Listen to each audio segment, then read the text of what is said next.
you wanna bet that I can get you back inside your head before the summer ends and spread a little love. Just for a little fun, I'll make you come back to me before the rise of every sun. Baby, it's meant to be, I know you got a man, but he don't understand. You're gonna be a heartbreaker. You're such a love taker. So just suck me in and you can toss me like a cigarette. 'Cause I just wanna be a bad habit, yeah.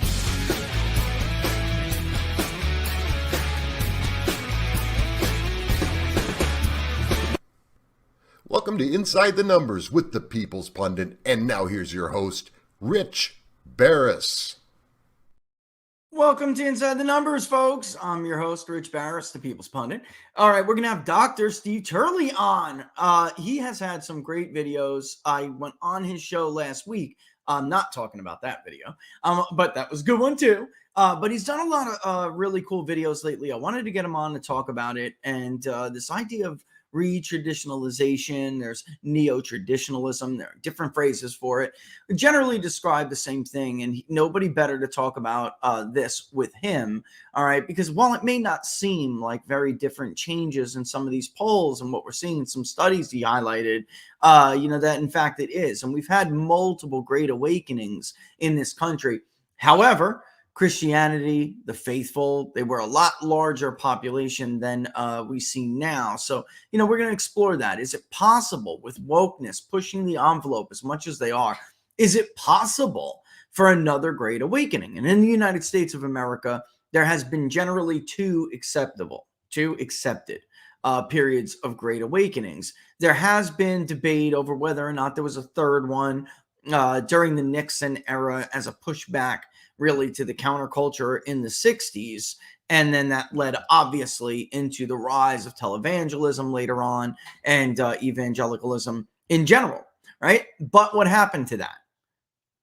Which I got a little bit of flack for a tweet a couple weeks ago after the tragic event at a certain school, which I'm not going to bring up because I'm not going to give these crazy scumbag unstable mental patients any credit, because that's what they're looking for. The media gives it to them all the time. But I did point out, it was just Easter Sunday. And by the way, I hope everybody had a great Easter. I tried to get on Tuesday to do something for locals, but I still couldn't talk. I had some stuff in my mouth. I was like drooling like an idiot. Although you probably would have found it very funny. It was Rich with like Bell's palsy. All right. But yeah, I hope everybody had a nice Easter. And I was thinking about a lot of this stuff over Easter break. All right. What happened here? And a lot of people, the truth is the church doesn't want to hear it. But we had this, what historians debate, was it a third great awakening? I tend to think it isn't, because it didn't play out fully, although it's close. But in any event, you had, and Gallup has been measuring this for years, although I don't know where they stand on it now. They've gone off the rails on how much they've done and what they've focused on over the last, I would say, Obama era and beyond. Right? They got punked by the Justice Department. They've never been the same ever since. But the fact of the matter is they have a load of data on this. And it looks like, whether churchgoers want to admit it or not, it looks like they hurt themselves. You had the rise of people like Jimmy Swaggart and then their scandals, right? So we went through this period of scandal, the Catholic Church, right? Priests can't keep their hands off little boys. We had that scandal. It was a big problem. And it wasn't just in the United States, of course, but the United States is clearly the nation of faith in the Western world, even when the regular secular West, which wasn't secular, grew more secular over time. I mean, you have articles in the New York Times as late as 2004, 2005, citing the Protestant ethic as the reason why we're the economic powerhouse that we are compared to other Western nations, which are lazy. Can we be real? They're lazy. They've always somewhat been lazy. And that's why they did not turn into what we turned into. That's the number one reason. All right, but in any event, then we went to this period of like judgmentalism. And all of this hurt the image with the church. It's very clear. It's right there. Anyone can search the Gallup archives and find this. attendance started to fall, first with the scandals, then they never picked back up. There was always this period of judgmentalism that you felt like, as a Christian, if you're a Christian, it's a little sad to hear this, because of course, you don't view yourself to be judgmental. It's for God to judge. It's not for you to judge. But really, if we're being honest with ourselves, is that the way the church was depicted throughout the Bush years, for instance? No, it wasn't. Fair or unfair.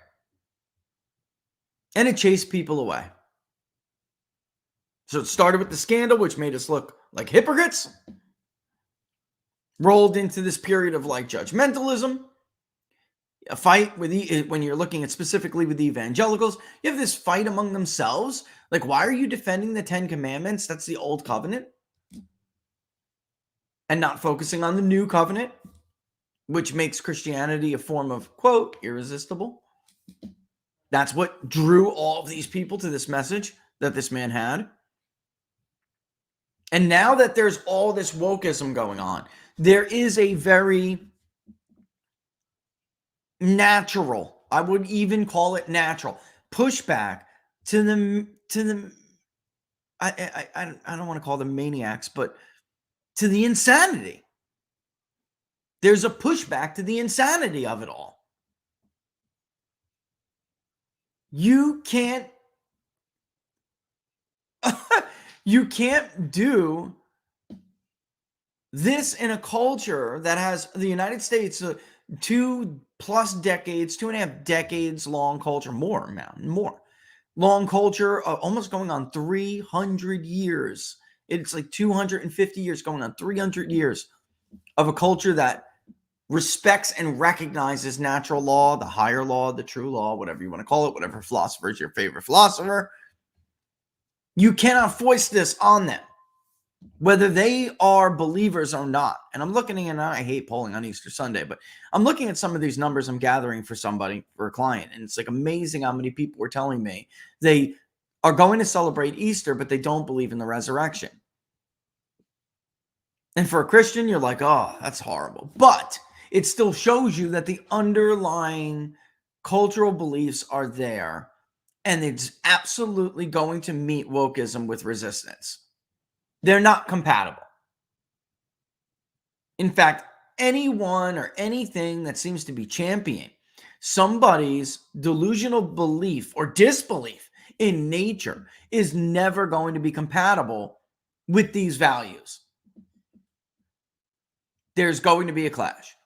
But the question is, can it really lead to something that's akin to a third Great Awakening or another Great Awakening, when the culture is now so much more none than it was 30, 40 years ago? None meaning I have no political affiliation. What is your political affiliation?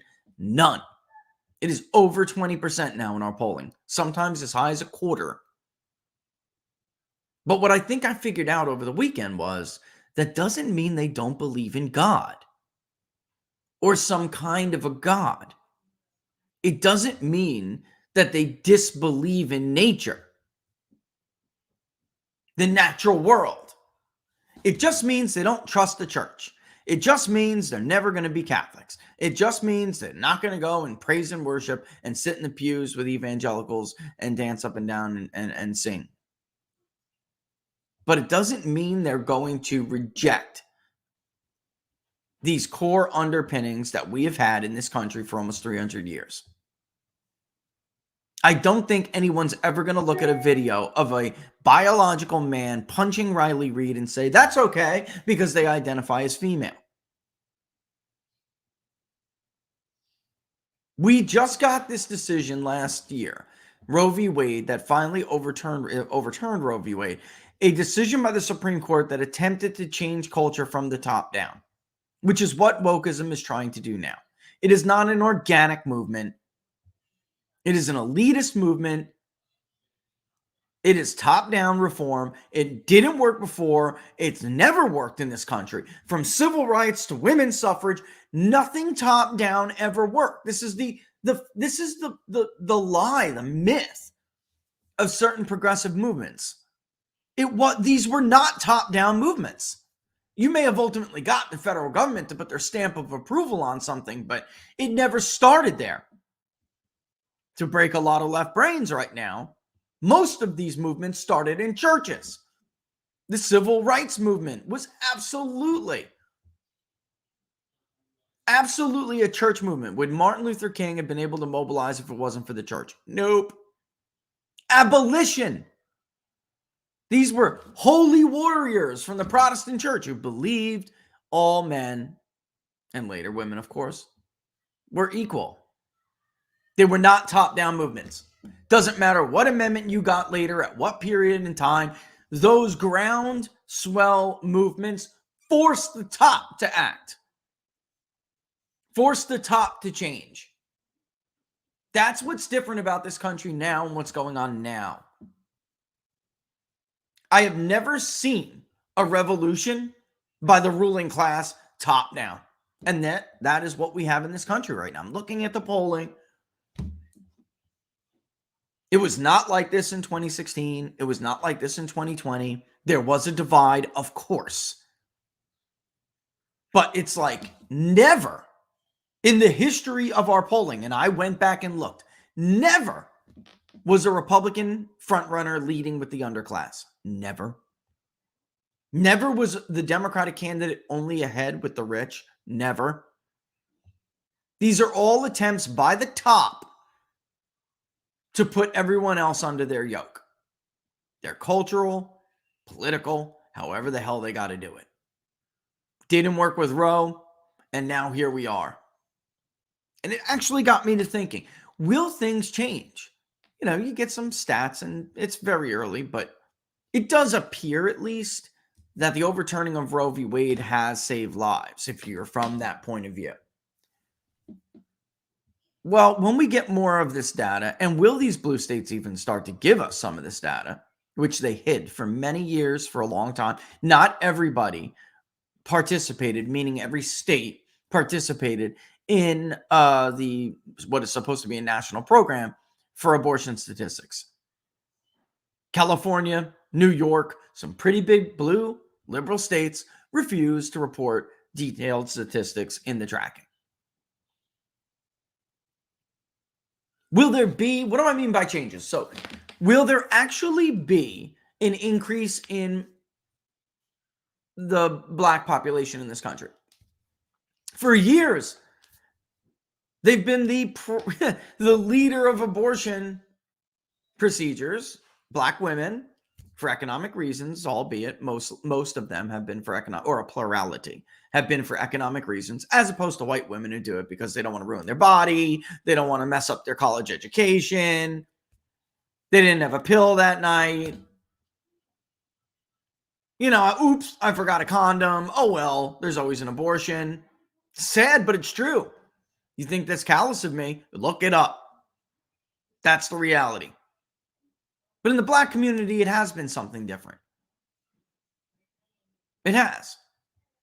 And as a result, they've kept their population at like 12, 13% for a long time. They may vote at higher rates, and that rate of vote may be increasing compared to other racial demographics in this country, but Hispanics have been increasing in population. Whites, nope. Hispanics, by the way, they're the least likely of any of those racial groups, Hispanic women, to get an abortion. Will that change over time now that Roe v. Wade has been overturned? I don't know. What I do know, though, is that the politics of it have changed quite a bit. All right, so whoops. I'm looking at this, and by the way, we're going to have Mike Davis on Friday. He's going to come back. He's going to talk to us about the indictments, the witch hunts against Trump and everything. And they are witch hunts. All right, even the American public believes it's a witch hunt. It's not my personal opinion. He'll come on and he'll talk about this. But he also gave a comment to Fox News for this story. And I recoil even having to go here. But they're one of the few that are even covering it. So this has changed. If there is a faith-based pushback or a traditionalism, let's just call it traditionalism. If there's a pushback from or by traditionalism to the woke culture, you better believe that the top is going to use every vehicle of power they have to punish them for this. They're going to punish the groundswell. And that's what we've seen when we compare these two cases. All right? And here, give me a second. Let me get a little bit more light in here. It's dark to me. Must be dark to you. I just hate being under all those damn lights. All right. I got to admit, even that's better for me. All right. So here we go. Biden administration. Now we know the FBI. You know, you Catholics out there, you're so dangerous. The FBI feels a need to like go into your churches, pretend to be Catholic, and look for domestic terrorists. I don't know, right? So the Biden DOJ recommends no jail time for the trans vandal of a Catholic church, all right, while they persecute Catholics. This doesn't seem very fair.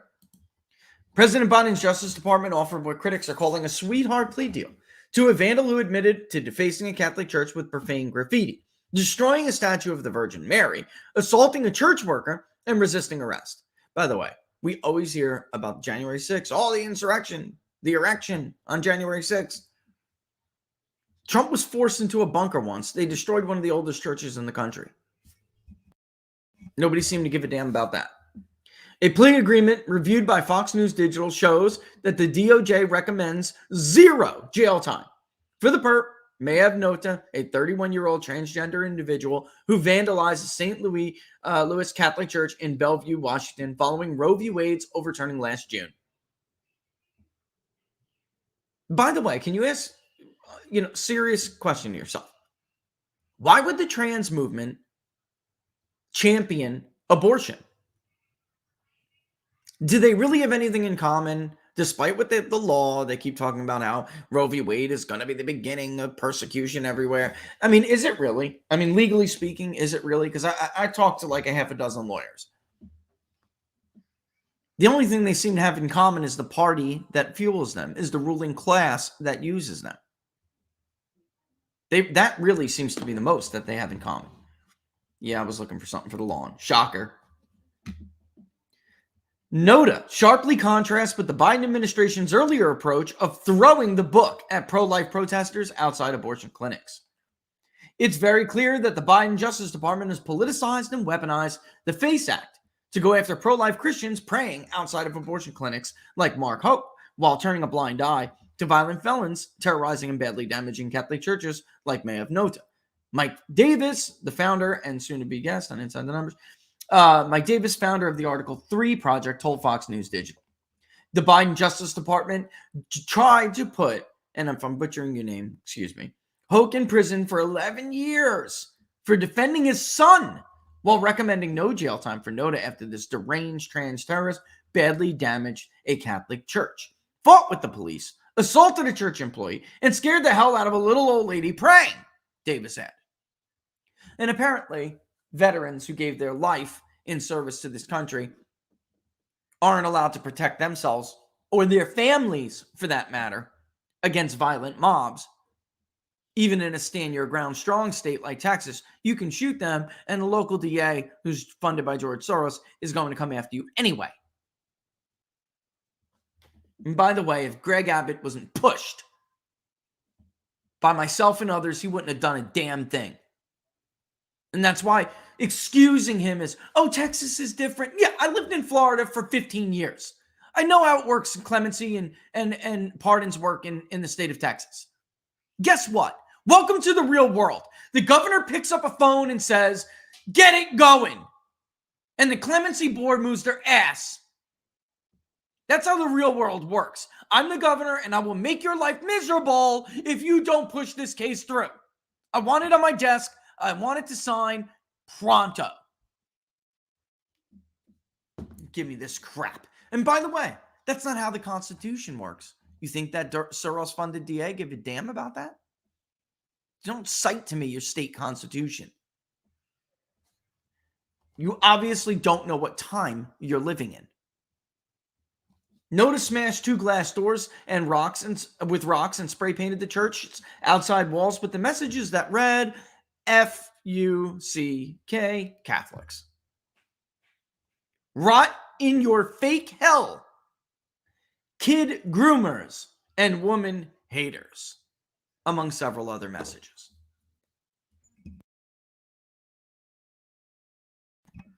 A church staff member was spray painted across their face while attempting to chase Noda away. When officers located Noda, police said he used a backpack full of spray paint cans to smash the police vehicle before turning himself in. And here, by the way, you have Fox News engaging in the delusion. Noda appeared intoxicated during the arrest and was said to be angry about the U.S. Supreme Court's decision to overturn Roe v. Wade the week before the incident, investigators previously told Como News, KOMO News. Going through, listen, Fox, the parallax effect sucks, unless you're not for a news site. I hate it.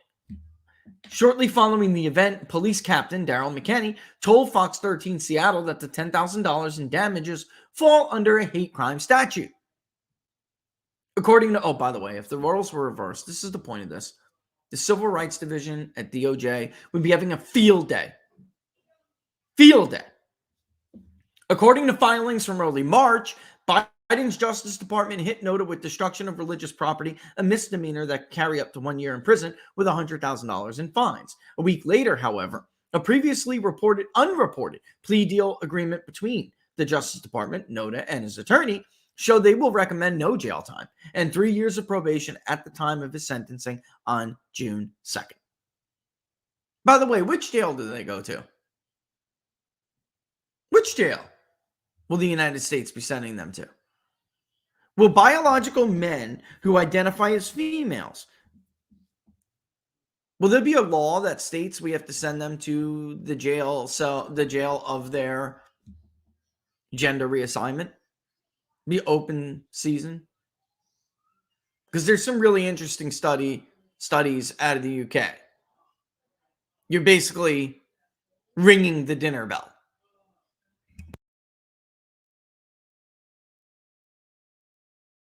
All right. These things are just people don't really think about very much, do they? The Justice Department did not respond to a Fox News digital inquiry on the recommendation. Noda's situation sharply contrasts with pro-life activist Mark Hoke, whose encounter with a Planned Parenthood escort led to the Federal Bureau of Investigation raiding his home and the Biden administration wanting him to face 11 years in prison. What happened? A jury acquitted Hoke after he allegedly pushed a Planned Parenthood escort during an encounter with an abortion clinic.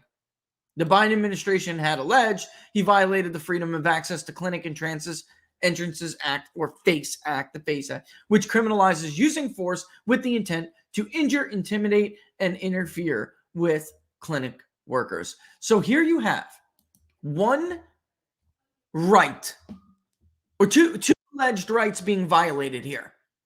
One of them is enshrined in the Bill of Rights. The right to practice your faith.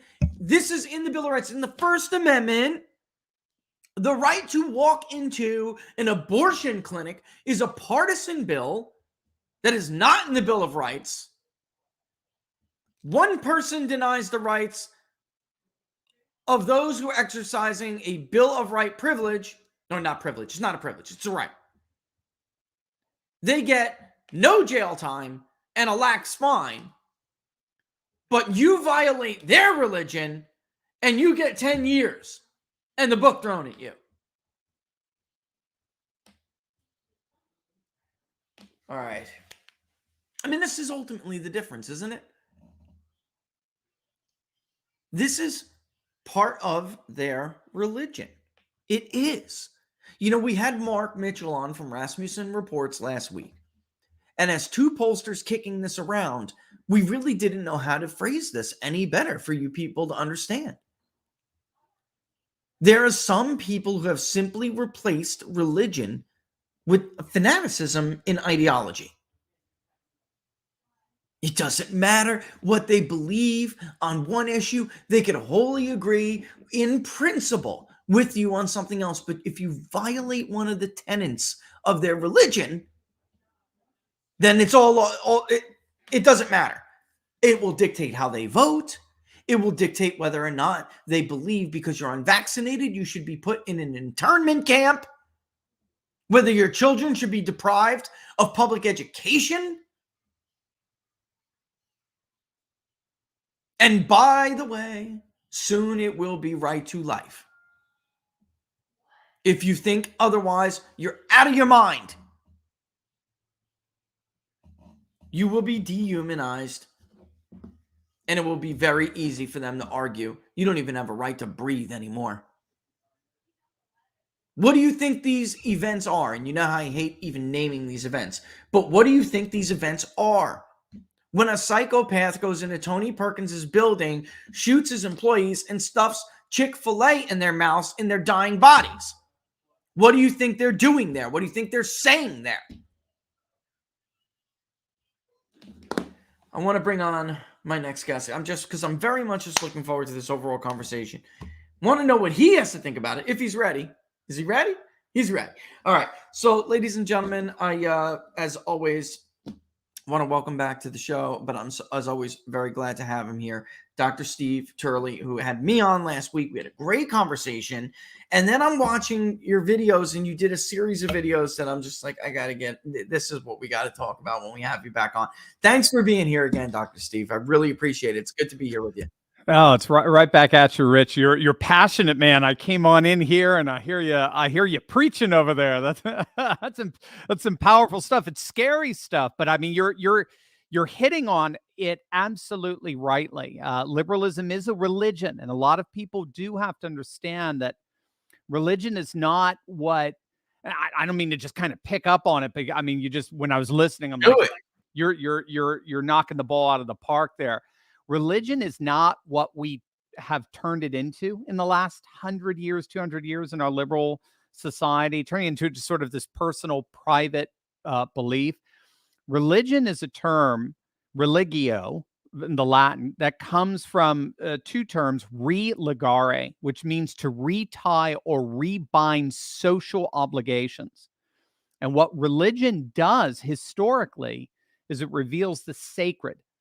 And any sociologist worth their salt will tell you that no social order can exist without what scholars call, since Durkheim, the sacred. And the sacred is simply rules, understandings, and goals considered absolute and unquestionable. So if I get pulled over by a police officer for speeding, and I roll down the window and I say to the officer, I really don't like that law. You can move on. If he's in a good mood, he'll probably just say, well, that's too bad, buddy. I don't care I don't care if you don't like the rules. I don't care if you don't like the law. You still broke it. The law's absolute. It's unquestionable. It defines me. I don't define it. And what's so fascinating, Rich, is what scholars have argued for decades now, is that the for lack of a better term, the social dynamic that gives us that sense of the absolute and the unquestionable is religion. That's why all the ancient societies, you go back to them, they all start in some kind of central civic ritual that holds the entire society together. And we think we've advanced beyond that. Nonsense. We still have a sacred. And liberalism today is our sacred. And here's the key, Rich. This is what ties it all together. If you're always going to have a sacred, then by definition, you're always going to have a profane. And we're on the side of the profane today. And the profane must be excommunicated. And that's wokeism. Wokeness is simply liberalism brought to its logical religious outworking. Coming out the gate, Dr. Steve Turley. Ladies and gentlemen, I mean, just getting to the heart of it. And, as a public opinion pollster, I'm trying to figure out how to explain it. You just did such a great job. When we look at their views, and we're not the only ones. Look, it's Gallup, it's Pew Research. This isn't Rich Barris talking. They are intolerant of other views because this is what is at play here. This is not a different, it's almost like this. We don't really have ideologies in this country. because conservatism is more like a way of life. Yeah. Populism's more of an, I guess, an ideology, but it's still not quite there. It's a feeling of fairness. I guess it's more of an ideology than conservatism. But then liberalism isn't an ideology It's either hardcore. anymore. Yeah, No, right, right. it's their religion. It's It's a their faith. religion. Yeah. It's a faith. And that's why, by the way, just like many religions have a right and wrong, a reward versus punishment, Right. they Yeah. feel on earth you have to be punished for Mhm. not believing or in their God, which is Exactly. insanity.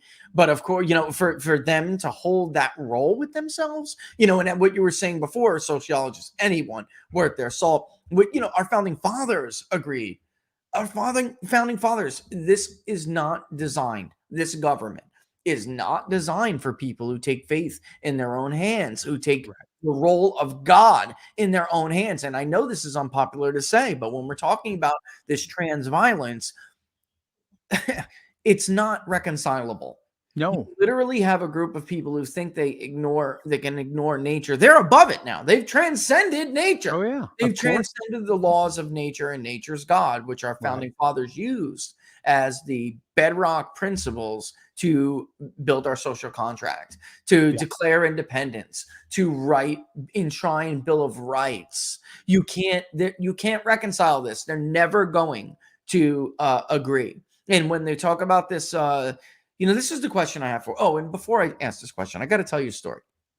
So I had just been talking to my wife. I was just talking to Laura about an old friend, an old army buddy. We were talking about, faith and spirituality and, redemption, right? My own story. I think is one of redemption, I had certainly had my own struggles. The audience knows probably too much about it. But, I like to be open.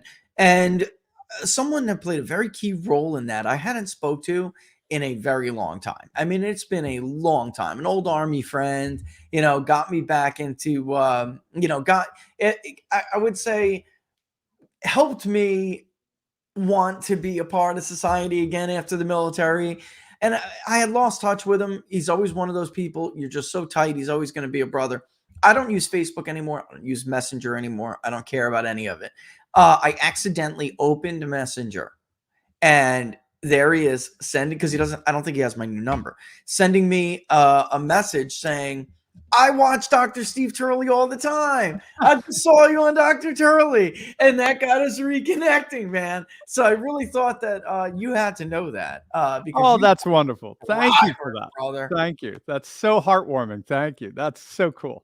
It was cool. It was really neat, and I'm like, Dr. Steve has to hear about this because, you reach a lot of people. And, that was incredible. It really was. That's But so I want to ask you this. We've had these great awakenings in this country. And as as it relates to one of the videos you did last week, which I thought was a great video. And I am going to bring up some of the polling you had talked about. But this is like this surge in traditionalism, all right, or this reaction to Yeah. wokeism is fueled by a want to, or it's being fueled by people who are already traditionalists, but I think reminding others who have kind of taken it for granted why it is important. And it got me to thinking when I listened to your video, whether or not you thought it was possible, now that we have so many nuns, non-affiliated, religiously affiliated. It's not like it was when we in this country when we had the first Great Awakening, the second Great Right. Awakening. Right. It doesn't have to be a Christian one. It doesn't. This reaction to wokeism is uniting people that I think otherwise would never be found in the same church together, would never be found, right? And Sure. what do you think it looks like? Does it look like a traditional Great Awakening if one was to happen as a result of wokeism, or is it something totally new? And if you could kind of define the term re-traditionalism, right? Or re-traditionalization, excuse me, or as some other people call it, neotraditionalism. A lot of people probably don't know what we're talking about, right? Right. Our funny neologisms. What is that, right? What the hell does The that heck? mean now? Come on, man. Just speak English. What's the problem here? Right, Yeah. right. Yeah, no, I think you're right. I think it would be I think it could be easily continuity with discontinuity, something archaeofuture, as Guillaume Fay, the theorist, called Right, it. right. He basically said we're entering into a world where we're going back and recovering pre-modern tradition, but we're marrying it with modern technology. So we're creating increasingly sort of a techno-primitivism in a way. That's another term for it.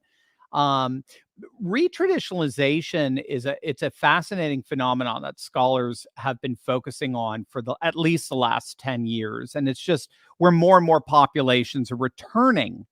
They're going back to nation, culture, custom, and of course tradition, most particularly their religious traditions, as mechanisms of resistance against really a dying modernity. I mean, I think the best way, you and I talked about this last time we were together, I think the best way to understand our world today, and I really mean that, the entire globe, not just our nation, the entire world right now is going through a massive paradigm shift. Yeah. Paradigm shift being, the term coined by Thomas Kuhn back in the 1960s, which simply means we're experiencing a tectonic shift where our foundational plates that once defined a global political and economic order are being pushed out and displaced by a new political, economic, and indeed spiritual order. And that's why the world seems so unbalanced and tumultuous and turbulent right now. We're probably seeing, there are scholars who are arguing we're seeing right now the biggest civilizational shift we've seen in 300 years, at least in terms of the West right now, because ultimately we're seeing a massive shift away from what scholars call the modern world, the world that began with the Enlightenment in the 18th century. It was founded on the fundamental tenets of scientific rationalism. So one size fits all vision of reality for all peoples and places. It ultimately resulted in globalism and what we commonly know as the liberal world order that is extremely hostile to traditional religion, tends to push secularization, what's technically known as de-traditionalization. And what we're finding is that world is shattering right before our very eyes, and it's being increasingly replaced with what's commonly referred to as a postmodern world that's ultimately working itself out with more and more populations going back. In other words, if the modern world was modern in that it rejected everything that came before it as just primitive and knuckle dragging and ignorant and savage and the like, if it was replacing the past with something brand new, something modern, where, I mean, a lot of modern movements like the French Revolution want to restart the calendar, for example. If that's what a modern world is, ironically, then a postmodern world is increasingly a pre-modern world, in the sense that we're going back to the things that mattered before the modern age came in. So nation, culture, custom, tradition, pre-modern beliefs and practices that provided a foundation for civilizations that lasted over 1,000 years. I mean, look at China. China's fascinating because they're going back to Confucianism right now. President Xi is like just absolutely all in on Confucianism, particularly the centrality of the family, in order to overcome their demographic winter that they instituted by virtue of their one-child policy. And what's fascinating is, if they're successful, which they seem to be, what you're basically seeing is a continuous civilization over the last 2,500 years. So just imagine if Rome never fell. Imagine if the Roman Empire is still around, still alive, still has a Caesar type figure, you name it, still has original boundaries, and it's still around with us today. That's China today. And how do they keep that kind of continuity? By holding on to their rituals and religion and tradition that Mao tried to get rid of. But then Deng Xiaoping came in and said, no, we can't survive without at least some kind of tradition. And now President Xi has gone full archaeo-future with that, maintaining a modern state, no question, a modern sort of Marxist state, but trying to marry it with a Confucian Taoist culture. And so that's kind of what we're seeing in Russia. That's what we're seeing. I mean, its own outworking of re-traditionalization in Russia, in India with the Hindu Nationalist Party, the BJP, the Bharatiya Janata Party, the neo-Ottoman Turkey, obviously theocratic Iran, Afghanistan, and this increasing populist movement that's happening here in the United States that's very pro-Christian, very pro-traditionalist, very pro-local, rural, and the like. They're all the same phenomenon of retraditionalization, but because they're dealing with individual civilizations' traditions, they're going to have this tremendous plurality and diversity to them. They have their own characteristics. They have their own characteristics to it. Yeah. And that's partly contributing to the shattering of a one-size-fits-all political and economic system. You know, I want to bring up the poll that you were talking about, and it's no secret that I'm not a fan, you know, when it comes to elections of this pollster, right? And actually, you brought up two, and one I am kind of a fan of. I've defended them because here in the United States, when the initial war started between, you know, the Ukraine and NATO versus, because it is a Ukraine-NATO alliance, versus Russia, and now they're allies, which we've increasingly, you know, added to that fold. There's one pollster, and I'm not going to butcher it, starts with an L, that is well regarded in Eastern Europe, and because they were showing very contrary polls or polls that were contrary to the narrative, they were really the victims of a quick smear campaign here. You know, you have to, I can't even cite his website, I can't stand it, but 5turdfake, you know, who wrote an entire article, you know, about how they're not credible. Okay, I can tell you from someone who's in this business, the CIA looks to them first when it comes to who they trust to gauge opinion of leaders in that region, and have for years. And they showed Putin, of course, he's now had in Russia, he's now hit a level of popularity that has not happened since Crimea was annexed. All right. Yeah, Which in 2014, right? Right. And then here in the US, I'm not a fan of this one with elections, but it's apples to apples. You know, this is their panel that they have had for a while. I'm sure there's always adding some, they're always losing some, but it's apples to apples. And you see what is a very steady trend. I'm going to put it up on the screen. You see what is a very steady trend for Vladimir Putin as far as fame, folks. What they mean by that is name recognition. Yeah. How well do you know? Right. Do you know this name? Yeah. Right. Popularity is now at 21%, 62% dislike, 8% neutral.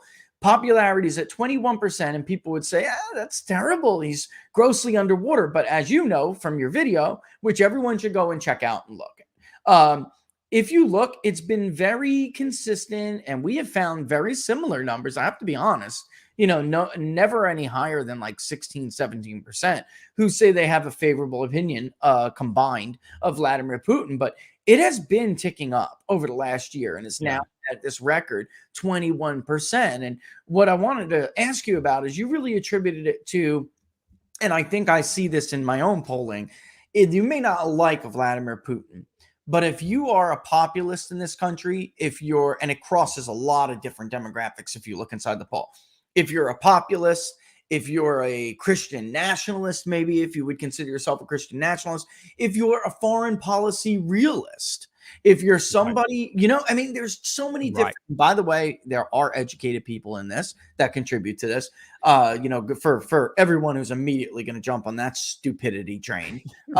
There are people who are incredibly educated. And I think where this comes from is a little bit of admiration, right? They admire him for being a strong leader, doing what is in the interest of the Russian people, and being able to withstand. I mean, look, a year ago, you were hearing the media and Biden, Dr. Steve, saying, we're going to put these sanctions in place. We're going to destroy their currency. They had a 2-week period of where there was like not even a destabilization, but, you know, an interruption of their currency value.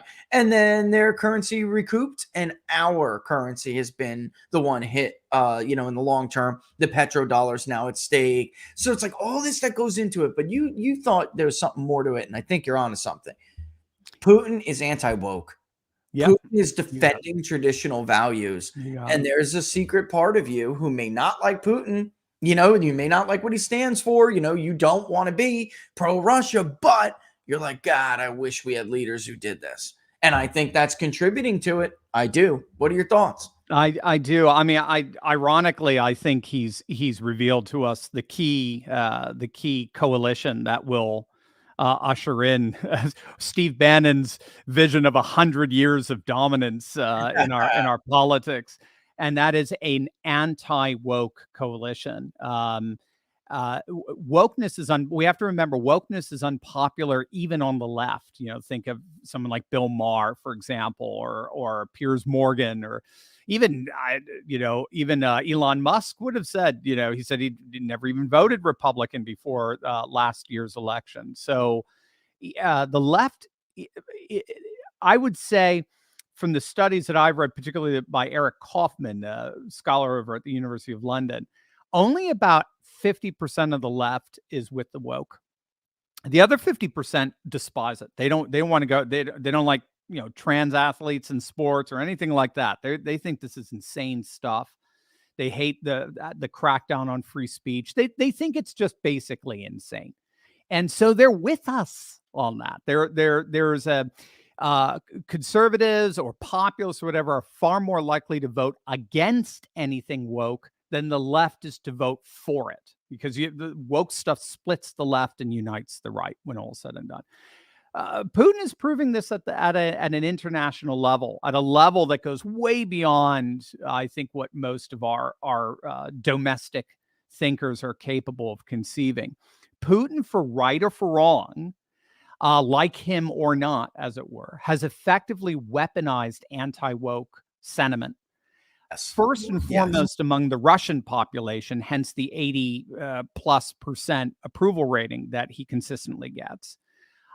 Secondly, among the vast majority of the non-Western world, we have to remember 90% of the world's population today, 90%, I think that was Washington Post figure, is not participating in the sanctions against Russia. 90%. So again, who's isolating who here? That's what's so fascinating here. 90% of the world's population wants to do business with Russia and China and India because they recognize that the Eastern European theater operates by very different rules, very different ethos than anything we Westerners can quite understand. And this attempt to try to impose a single one-size-fits-all rule of law that we created post World War II, and then, of course, after the fall of the Soviet Union, made it fully globalized in a unipolar sense. This one-size-fits-all protocol that everyone has to adhere to, regardless of their own particular cultural uniqueness, is a disaster. And they know it. And they know, just as China knows it, they know that Russia and Ukraine are working something out. They've been working out for 1,000 years. This is just the latest chapter in that. And so most of the non-Western world finds wokeness and this attempt to impose this insanity on the rest of the world as totally unacceptable.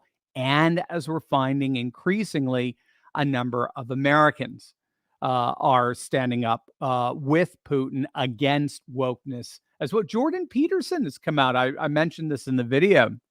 He's come out. He's been mocked by the legacy media for talking about this, but he recognizes that Putin's successful weaponization of anti-woke sentiment is a civilizational weaponization. It's not even so much a political weaponization. Right. So it's just like, oh, he doesn't believe that. He's just trying to garner support. Well, I'm sure he is, but he recognizes that the support he's going to garner is going to go way beyond the borders of Russia. This ain't just a political weaponization. It's not just cultural. It's not ideological. It's a civilizational weaponization. It's effectively galvanizing this new civilizationalist, multipolar world that's rising up I got to be honest with you, Rich, at a speed I never imagined would happen. I started this channel 6 years ago, and I've been talking about post-secular scholarship that was seeing this multipolar world rise around these resurgent traditionalist, ritualized religious sentiments, but classical ones, not the crazy woke ones we created in the last 10 years. But I mean, I can't even believe how fast that world is rising today. Well, he's tapping into the sentiments of that new world that's rising as over and against, as a hedge against this woke Western world that's looking increasingly paltry and small and out of touch and isolated. Weak. And people were taking Putin's side against wokeness. In his State of the Union, he does a State of the Union address as well. It's a big affair. And in his state, I played it on the video. I mean, Yep. he just said, he said, look, you don't have to be a genius to figure, just go, hey, everybody, go to your holy books. I don't care which one it is. Islam, Buddhism, Confucianism, Taoism, Shintoism, Judaism, Christianity. Go to your holy books. Where do you see this insanity of transitioning medically and surgically children from boys to girls and girls to boys? Where do you see this? This is insane. This is nuts. But this is what they want to import into our nations, just like they were doing in Afghanistan, flying the rainbow flag before Biden's debacle of a pullout there. So that resonates with billions of people across the planet. He knows that. Putin knows that. So I'm sure he's opportunist to that extent. But the question we have to ask is, why is it resonating? And it's resonating because a new world is rising. Yeah, when you played that, I was shaking my head because it was just so brilliant, because he's talking to so many different people. Right. That's the thing. He wasn't just speaking to the Russians, the Russian people. He was speaking to people. He knows he has an international audience, and he's speaking to everyone who may be having second thoughts about their alliances with the U.S., about where they stand on not just the West in general. So if your leadership in India, if your leadership in Saudi Arabia, in the UAE, in Israel, by the way, and the Chinese, I think that's very clear already. Where that's going. This gets to something though that because it's the next question is, how can the U.S. do that, and why? Is it so difficult to defeat these forces of wokeism in an election, for instance? And you and I talked a lot about Wisconsin, and I do feel like two things are true, even though they seem contrary. And this is a topic you and I discussed. One is that the political party in this country, which is, I would say, half of that political party, understands the danger to this and is trying to right their own ship. But they have people in their own party who are a problem, and then they have the entire other party who's dominated by this minority of voices, because I think they're inept, and that is true. All right, so to the point where Dan Kelly cannot beat a radical woke judge from Milwaukee. I think that's true, while it's also true that, and you said this, and I want to get into this more, it's also true though that the anti-woke forces, right? And it goes beyond anti-woke. We as a country, and we were just talking about how 50% of Democrats don't agree with this. And when you were saying it, I was thinking about this woman in Virginia, when we asked her about going back to the Youngkin race, when we asked her about the governor's race, she was going to vote for Youngkin, which a lot of people thought our polling had black support for Youngkin too high. We were right. But she was a perfect example of this. We asked her then about CRT, and she said, I don't want my children being told that they are disadvantaged because they are a different skin color. She's like, that's loser thing. And they're basically, that's what she told us in the interview. That's loser think. If I implant that in my son's head, he's going to carry that for the rest of his life. And he's going to blame, instead of working hard to get where I want him to be. I have hopes for him. And I want him to be somebody who, just charges through like anyone else in the world. You're going to have, adversaries in your way. You're going to meet resistance to success. And you don't want to implant something like that in a child's head, because when they inevitably hit that resistance, they quit or they blame or whatever. Or they deflect blame. And, I was thinking of that, thinking about how much that woman has in common, right? With, a white mother in Chesterfield, Yep. you know, and I just couldn't get over how much we really do. And you said this in the interview last week. We are more united if you really think about it. Yep. We are more united than we have ever been. And I Yep. think honestly, Dr. Steve, this is what scares them. Yep. They have to keep us tearing at each other's throats because God forbid those two women get together one day. God forbid, right? Exactly. I mean, for people who think, how could that be, Rich? We're a very divided country. We are along political lines because we're still playing the game that they want us to play. Right. But if you go back and look at it, and I brought up some before, abolition, women's suffrage, civil rights, all of this, I want you to talk about that a little bit more. I mean, if you look at our history, we are unified around so much more than they want us to think. Oh, it's stunning. It really is. It's stunning. Well, again, we just talked about, our unity around anti-wokeism. I mean, again, if Bill Maher and Donald Trump can agree on 80% of things there when it comes to wokeness, and Youngkin and DeSantis showed the possibility of what you can do when you run statewide campaigns against the woke. It's pretty astonishing stuff. But yeah, we have polling now over the last 4 or 5 decades on what are called racist indicators. So these are questions like, do you support interracial marriage? Would you work for somebody of a different ethnicity? Are you comfortable living next to someone of a different ethnicity? Now you ask populations that were much more homogenous in the 1950s those questions. 90% opposed interracial marriage. A clear majority were uncomfortable working for somebody of a different ethnicity and so forth. Today, and I mean, you just see the graphs of this stuff. I mean, it's imploded. Those racist attitudes, those racist sentiments, that's at least what they're called. Today, 90% of the public has no problem with interracial marriage. 90% has no problem working for somebody of a different ethnicity or living next to them. Virtually everybody does live next to somebody of a different ethnicity. We are more racially harmonious than we have been ever. We voted for a black president twice, and by landslide margins, electorally speaking. And then you just look at our sentiments on war. We're more anti-war than we've ever been, even at the height of the Vietnam era. We don't want war. We're sick and tired of being the world's policeman. We want our troops back home and the like. Yep. We want to remain strong, no question. But we don't want to be the globalist cop, as it were.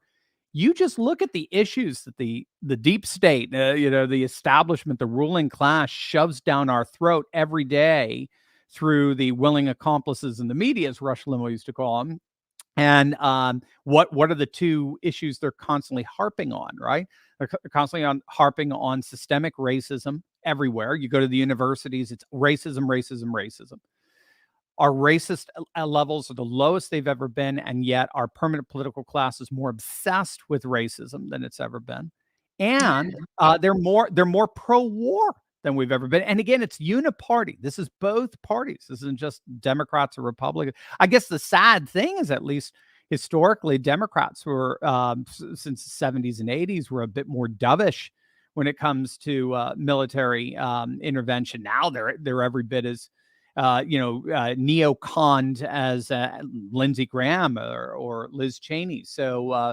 So you take those two issues, and that's where you're going to get this notion that we're radically divided. Yes, that's the way our simulacra, as it's referred to, it's our simulated reality. Remember, nations historically are held together by culture, and culture, interestingly enough, the cult of culture is the sacred. It's those rules, understandings, and goals, because they're absolute and unquestionable, that provide the basis for some kind of social order. So religion has always been seen as the center of any kind of culture. It's the cult of culture.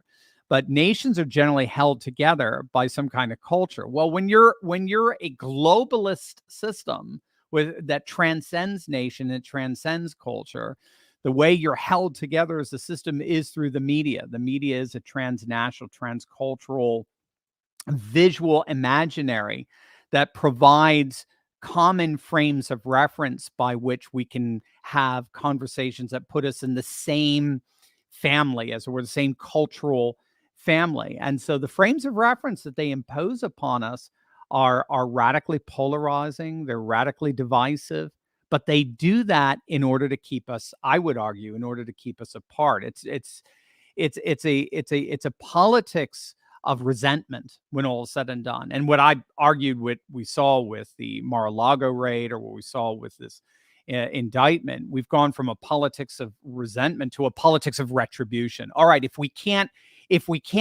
divide you, then what, we can detain you, basically, is what they're trying to do. But again, it's not working. All it's doing is it's just forcing more and more people to realize, wow, there really is an us versus them. I mean, I keep a fixed point in history, at least for me, that's been very helpful is Rasmussen and Schoen's Mad as Hell back in 2010, book published about the Tea Party movement. And that's in their data. They found a real dramatic, again, paradigm shift in our politics. We were no longer thinking left versus right, Republican versus Democrat, conservative versus liberal. We were thinking people versus political class. That was the new paradigm that was emerging. And I think we're just, here we are 13 years later, and we continue to see it. We're more united than ever before, and yet they're trying to divide us more than ever before. And now they're even detaining us.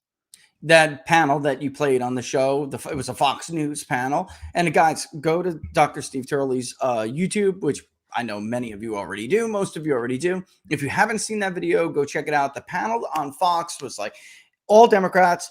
There was a white woman, probably in her 30s, exactly the kind of woman that you think Republicans, we hear about so much in the media. There was an African-American man who was probably maybe 40 tops, that prime age that we keep talking about. And in our polling, I keep showing you, look at how well Trump does with this group, but doesn't, other Republicans don't, right? And what were they saying? The man was saying that this is crazy. We're focusing on the world is exploding, and this guy is putting Donald Trump in jail. So now this man is doing a compare and contrast. He's doing like a Grover Cleveland before and after. Where was this country but when Trump was in power? And all the other things that Dr. Turley's talking about that the media tries to do to us are falling away now. So it's not holding him anymore. It's starting to break. So always expect when that happens for them to redouble their efforts. The woman was saying, what politician doesn't have messed up business records? This is a payoff. Politicians pay people off all the time. This isn't criminal. This is a Democratic woman. And by the way, you needed what? Steve Doocy to say, oh, I think this is a little different. We haven't seen many hush payments to porn stars.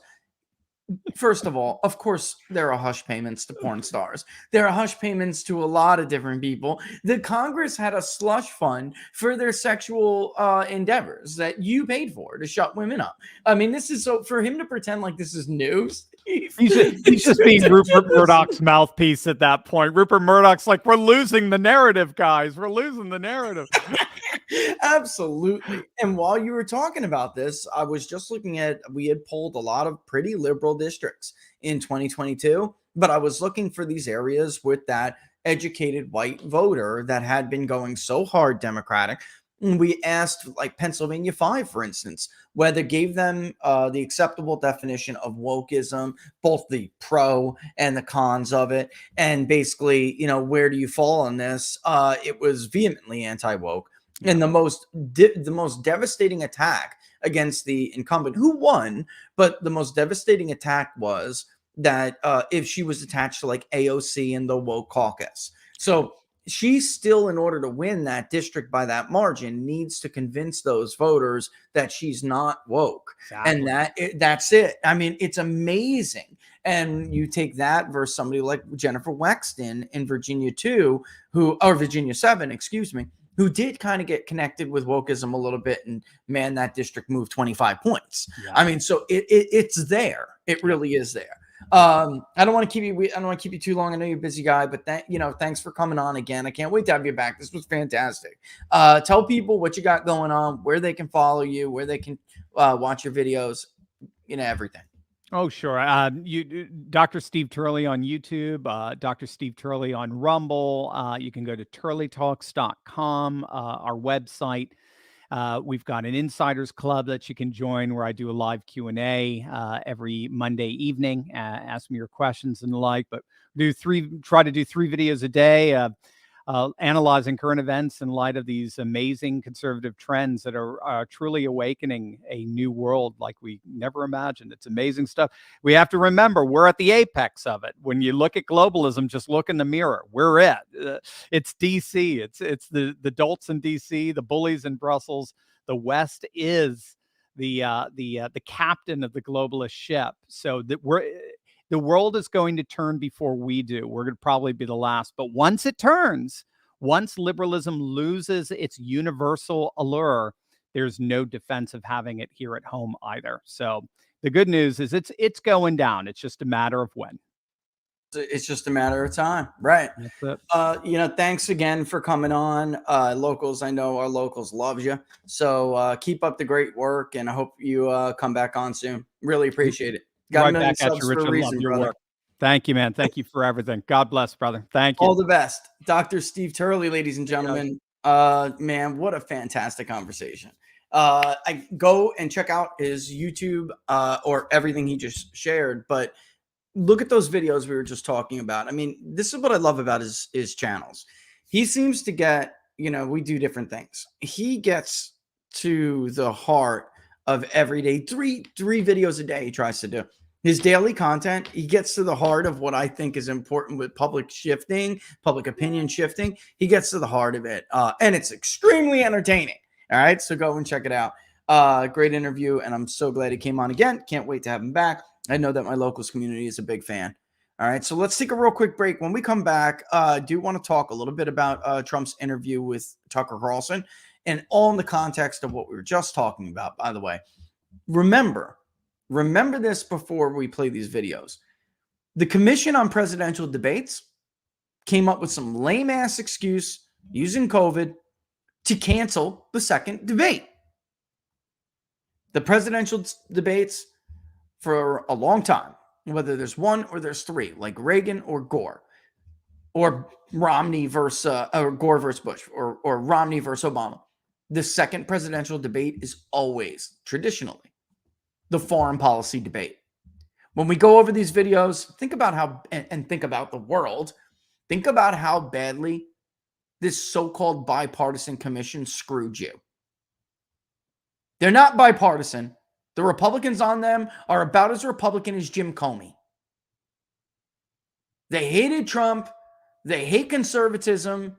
They certainly hate populism. And they deprived the country of a key piece in the puzzle of how Americans vote. And we'll talk a little bit more about it. And then, by the way, taken in context with what Tucker said, which I think is incredible. Because what Tucker said, it's all very, of course, it's relevant. All right, it's Tucker, right? All right, we'll take a break. We'll come back. National security experts are warning that our aging power grid is more vulnerable than ever. January marked the 3rd time a power station in North Carolina was damaged by gunfire recently. That was all over the news here. Authorities are saying the attack raises a new level of threat. Authorities are now checking our grid for vulnerabilities. They've identified 9 key substations.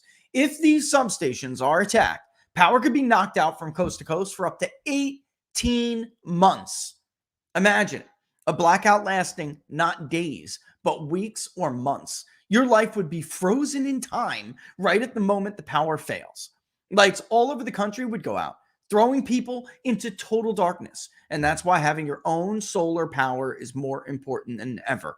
With the Patriot Power Generator, you will get a solar generator that doesn't install into your house because it's portable. You can take it with you, even use it inside. But it's powerful enough for your phones, medical devices, or even your fridge. And right now, you can go to 4patriots.com and use the code TPP10 at checkout to get 10% off your purchase on anything in the store, including the Patriot Power Generator. You'll also get their famous guarantee for an entire year after your order, plus free shipping on orders over $97. And a portion of every sale is donated to charities who support our veterans and their families. Just go to 4patriots.com, use the promo code TPP10, and get 10% off.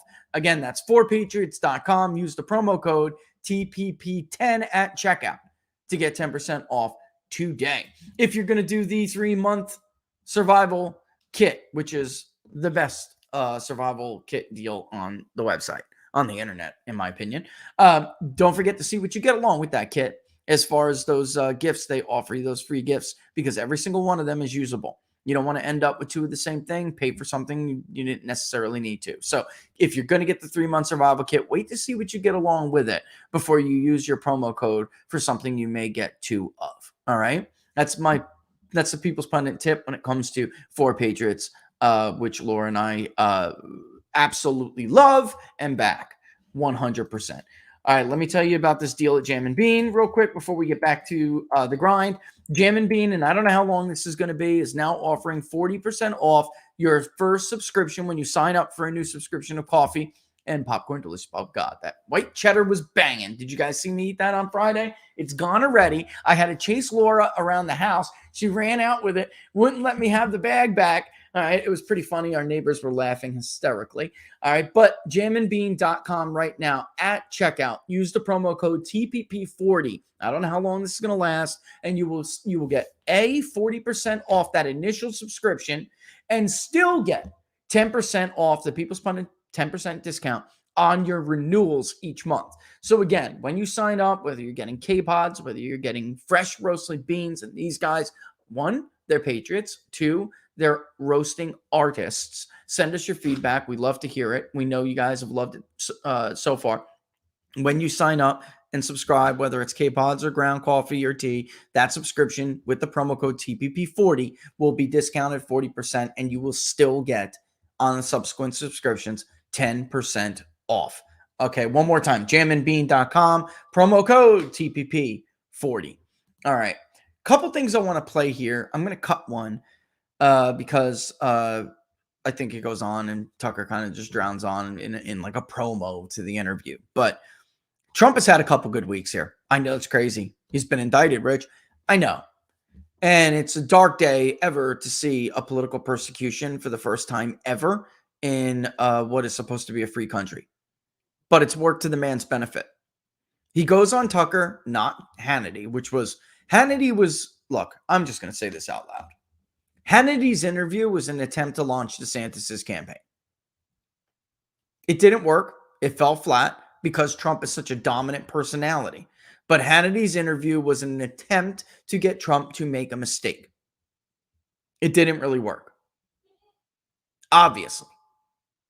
And now you're all seeing these state polls, with the exception of like WPA Intel and other very known pollsters who work with PACs and put out ridiculous results. Public polling is in, and it's clear. Nationally, the man is the biggest primary lead he's ever posted, which, by the way, and I just got to take a dig at some people here. We were way ahead of everybody on this trend again. It's getting a little bit old. You know, the criticisms, they're getting a little old. You sound a little silly. And it's time for some of these websites to step up and do the right thing. If you want your viewers and your website visitors to have quality content, then Big Data Poll has got to be up on your website. It's that simple. There is no reason at this point other than to hide information from people. We are way ahead of everybody. When Biden's approval goes up, we let you know. When Biden's approval goes down, we let you know. When right track, wrong track is historically negative or gets better, we let you know. We always let this audience know a week, 2 weeks ahead of everybody else. We told you Trump was headed north of 60. We got, social media crucified for it. Now everyone's got him at least around 55. Upwards of 58. One actually did have him touch 60. All the state polls are ridiculous. From 40-point leads, ridiculous 40-point leads in Massachusetts to 31-point leads in Texas. These are tracking polls. The tracking poll in Florida now has Trump up again by like 14 in Florida, which Emerson had him up by 3, and a lot of people had Canaries over. Asa Hutchinson, by the way, we've added to our tracker because he declared. He's running for president. Robert Kennedy is in there. Marianne Williamson from on the Democratic side, that's in there. But we are now starting to also pit the leaders head to head. And actually, when it comes to the Democrats, That's not necessarily true. When it comes to the Democrats, we are pitting RFK against against Biden. We're doing RFK against Biden because we think that RFK is going to have, and I could be wrong, and I will change it if I am wrong, with apologies to Marianne Williamson. But I just don't see her ability to fundraise the way that I can see RFK being able to fundraise. And I also think there's something different there. You have somebody like Williamson who's like, we were just talking about it, super woke. All right. And then you have somebody like Biden who pretends to be in the middle. RFK is woke, I think it's fair to say, on some things, but for the most part, cannot stand the woke culture when it's around science and other things like that. He is an environmentalist, but he's not totally a nutcase climate changer. And there seems to be a coalition overlap between him and Donald Trump, at least on some level right now. So I think that they represent two very different Democratic voters, and we're pitting Biden against him after the full field, the crowded field question, we can call it. After the crowded field question with Republicans, we're pitting Trump and DeSantis head to head. When you have leads as big as Donald Trump has nationally right now, you are not trailing in the states. It's absolutely ridiculous for some of these polls to put their reputations on the line, and they're not even on the line. Like, you are killing your reputation. We are hearing stuff from the Republican electorate. There is no chance. If we were to see a caucus vote right now in Iowa, it would even be close. Right? As of right now, they better hope that the strategy of indicting Trump all over the country works. Because as of right now, it looks over. Trump is in a much more dominant position than he ever was in 2015. So we do want to talk a little bit about this too, because in the context of this interview with Trump, all right? Oh, but let me just wrap this up and say, so again, if you don't have big data poll in your aggregate or on your website, your viewers, your visitors, they're the ones who are suffering. We'll take them over here because eventually people are going to, that's how we build our audience over here. We're ahead of the game. We're ahead of the trend. We're ahead of the curve. People, by word of mouth or whatever it may be, thank God for posterity. They see a video clip and they realize, oh my God, this guy was ahead again. So, I mean, I'll take your viewers. I'll take your website visitors. Think about that the next time you come to your decision. All right. And secondly, getting into this, I think that Trump played to his strengths in this video because a lot of stuff that's hurting DeSantis now in the primary was talked about last night. And it makes this compare and contrast again, coupled with Cernovich's reaction on Twitter when he started to see some of the filings. I don't know whether people thought I was lying or what. Now that the filings, for those who don't know, you're going to see people declare. You saw that on Sunday. That's why we got a round of announcements. Because everyone wants a strong fundraising quarter. This is typically the period you're going to start to see some filings that you didn't see before. And DeSantis raised a ton of money. He raised more money than he did to run for re-election in Florida. But where that money came from is a big problem for Republican voters. Griffin, did you see the visceral reaction to that article? Ken Griffin, along with a bunch of other people that Republican voters are going to recoil over. I don't know if people thought I was lying or what. I really don't. But the fact that they were surprised, and I didn't answer, I just scrolled through my Twitter looking at these responses. Oh my God, the People's Pundit was right. No kidding. What do you think? I was lying to you? It gets worse. Even people you think are Republicans. Right up there with Mr. Griffin is Mr. Rickett, the Rickett family. People who are really in charge of the RGA. Doug Ducey is a mouthpiece. He was a mouthpiece in 2022.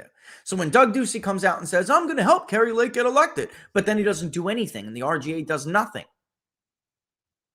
Let me tell you why. Because the Ricketts hate Donald Trump.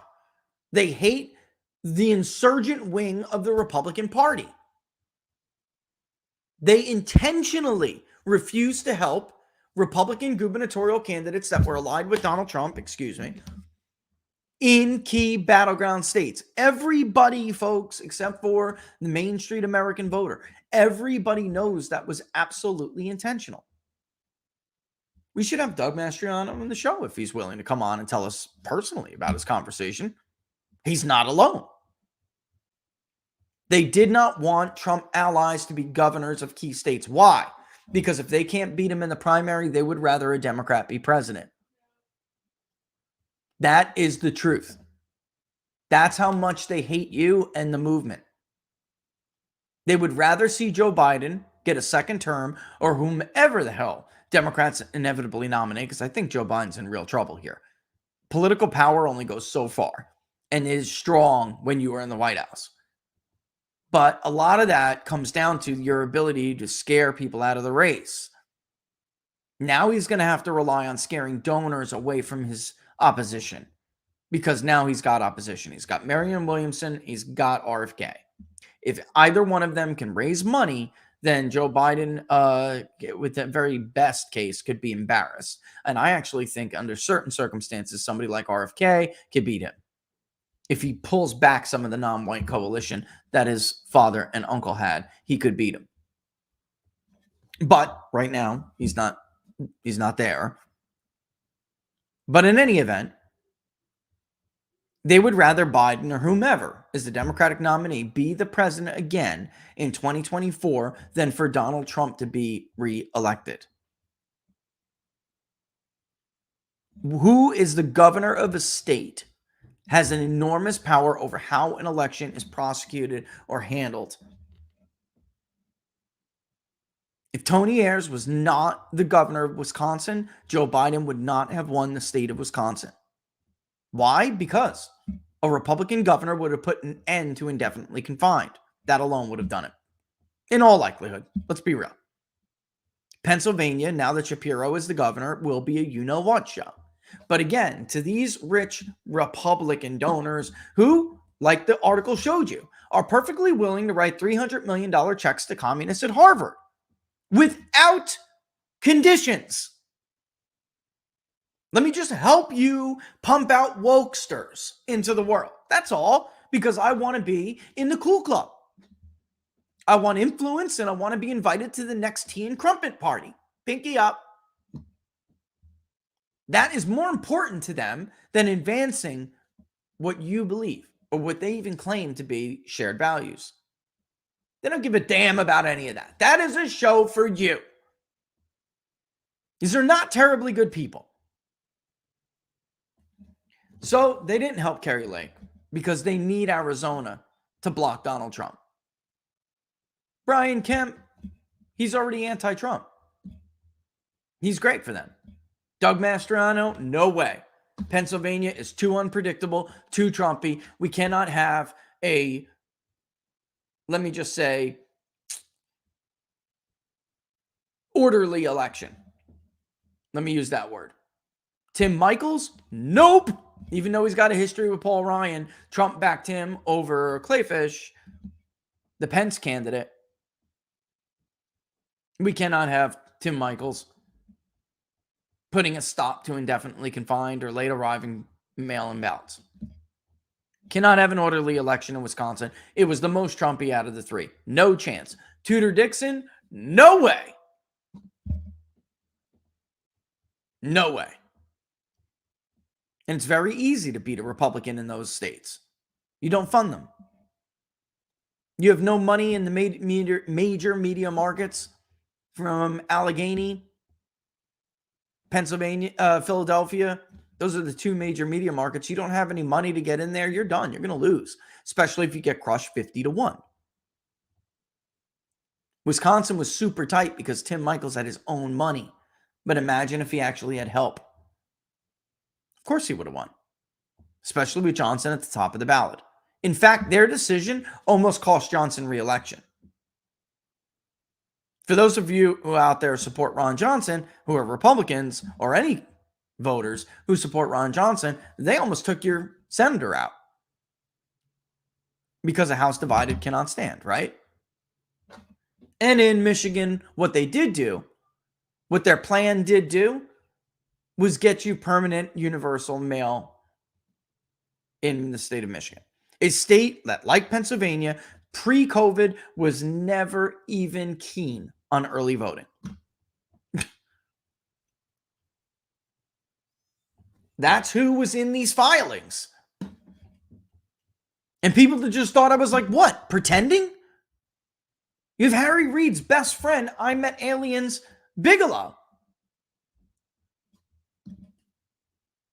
Another mega donor, hedge fund, supposed GOP donor, who proclaimed, I will never donate to a Republican again because of Trump's Muslim ban. I'm citing like top 5 donors here for the Florida governor. So this reaction when some of this stuff became public, I don't know what you thought. I don't BS people. So I don't know how. Look, Jeb Bush could raise a ton of money too. Money is not going to win the Republican primary. Not against Donald Trump. There's something different with him, which we went over the other day. One more time. One more time. One more time. There's something different with him. You have people melting down saying, oh my God, this is 2016 all over again. No, it's worse. The coalition is bigger. It's more diverse. Their only hope is that it is younger. So if those younger people don't come out, then maybe. I just don't know if we can really expect that or not. Let me play the first clip from Tucker about his overall impression of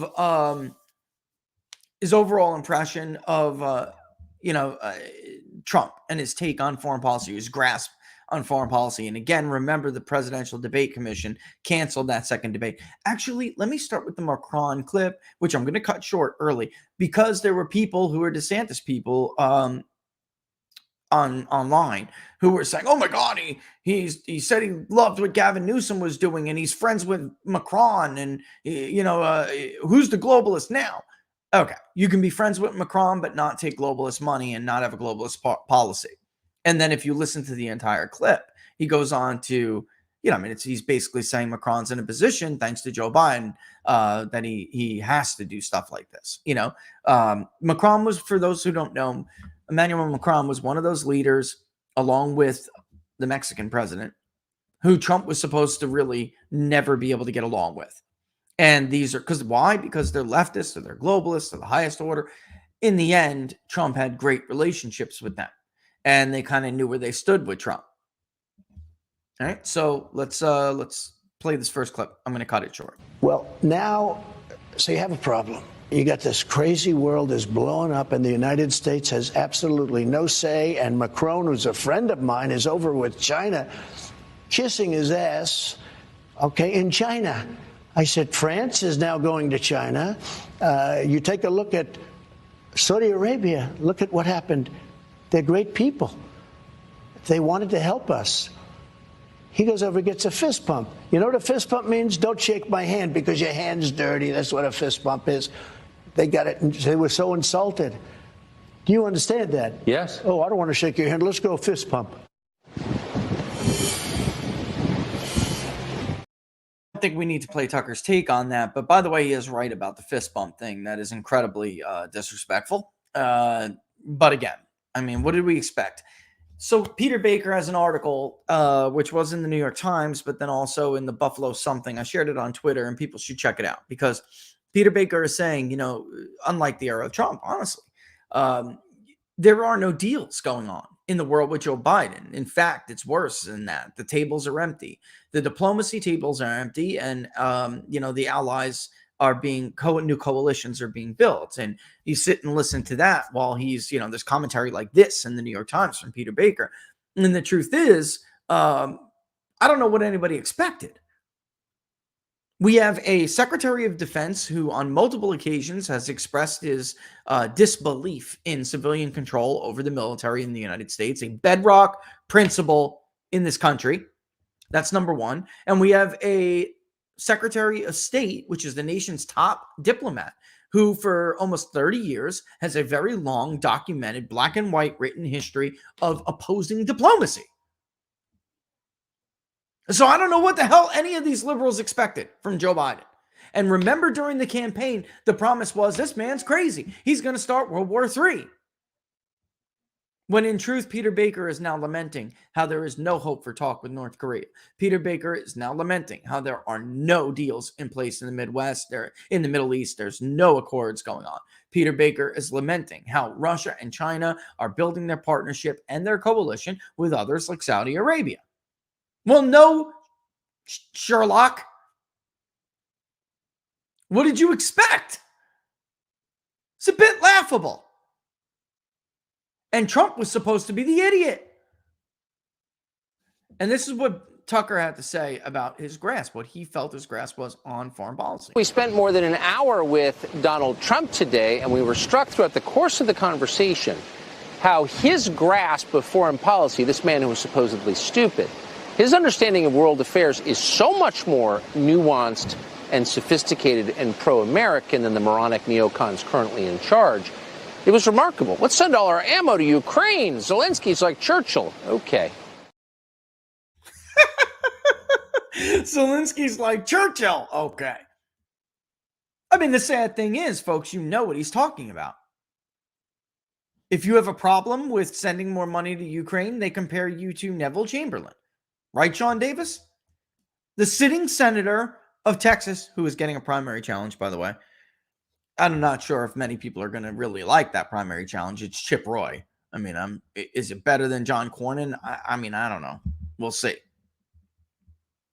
I thought Rick Scott, being a governor, a good, decent governor, good governor, Florida, would not turn out to be, so interventionist either, but he did. So fiscal sanity, or advocating for fiscal sanity, as it turns out in the Republican Party, does not translate into not being a nutcase neocon. Somehow those rules are exempt.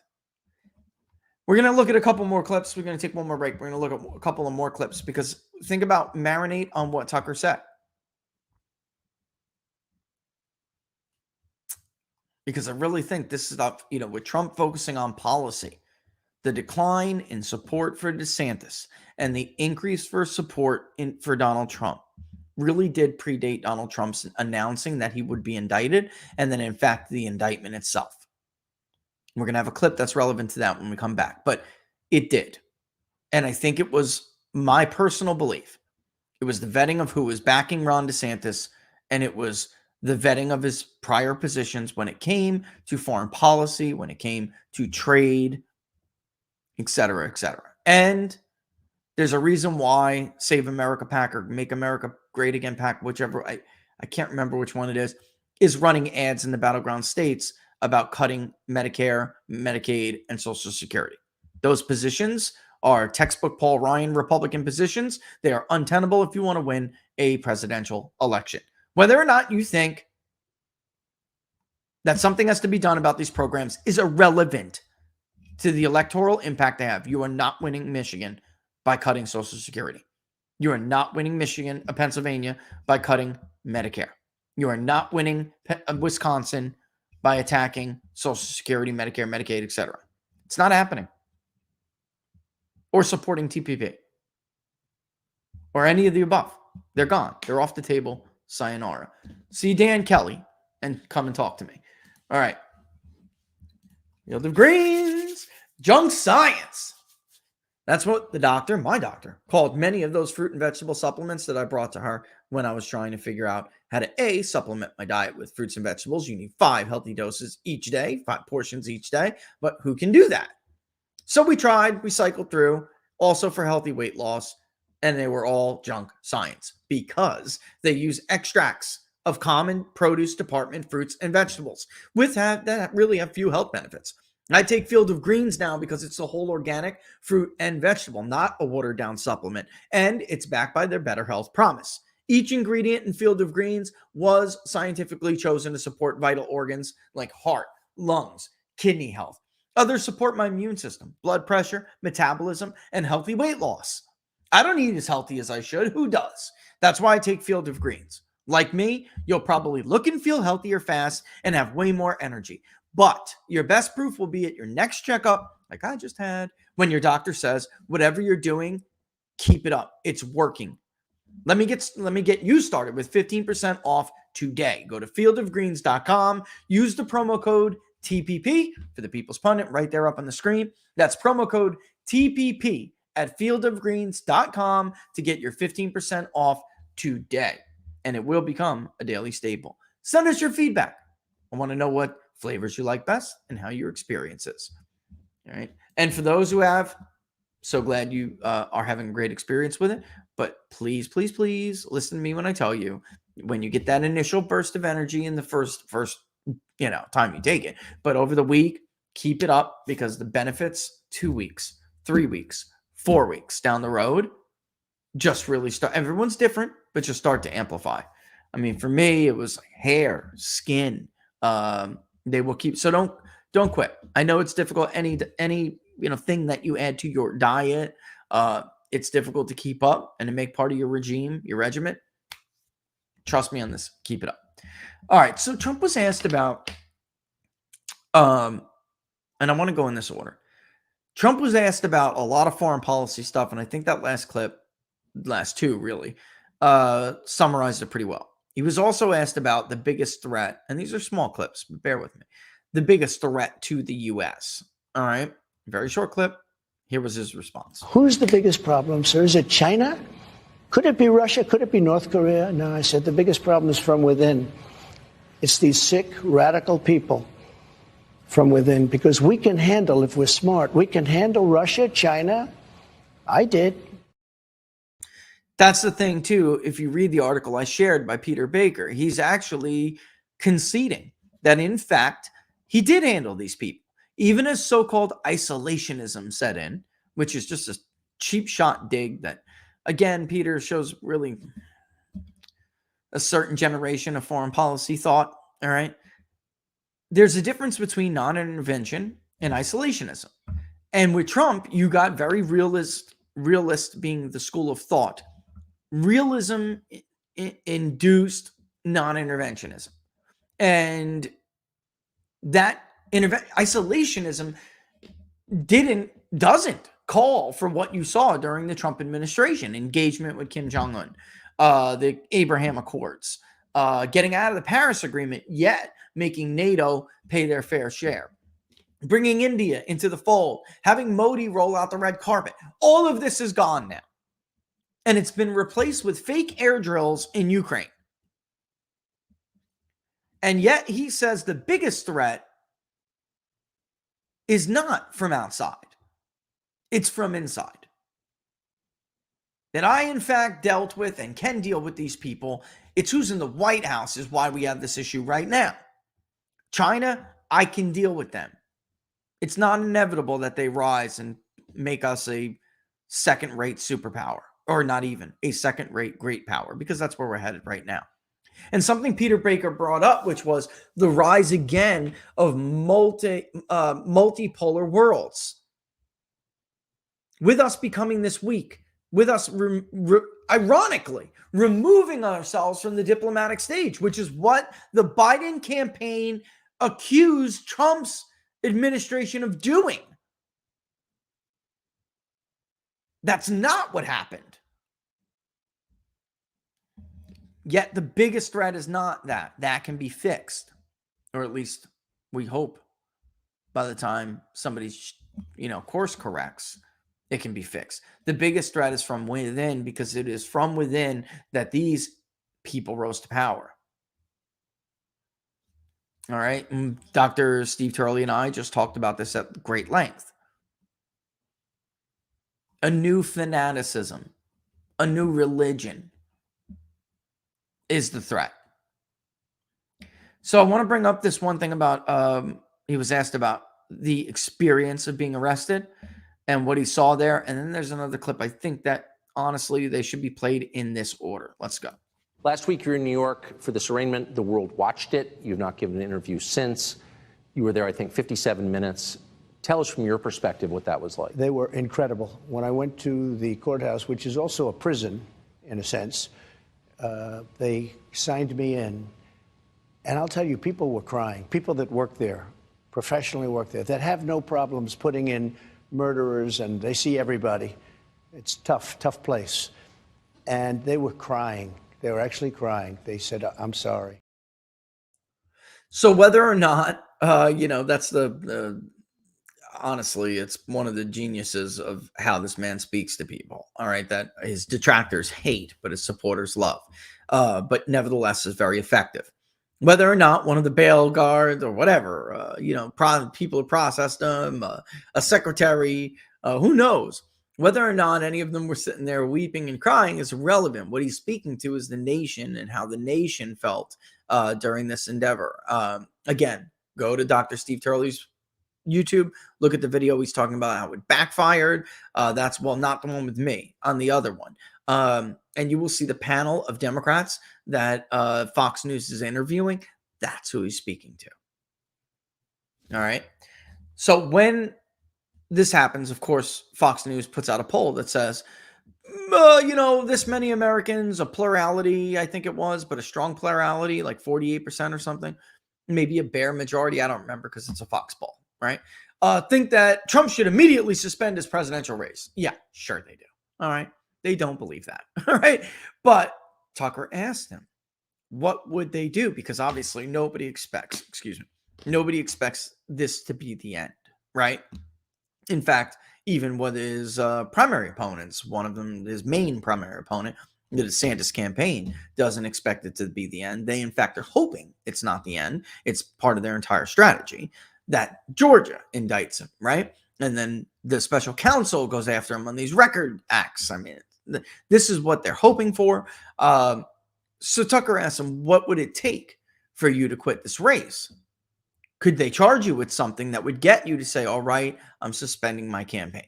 They always do that. They do that. And other people would do it, but they do it pretty much better than others. Is there anything they could throw at you legally that would convince you to drop out of the race? If you get convicted in this case in New York, no, I'd never drop out. No, I'd never drop. It's not my thing. I wouldn't do it.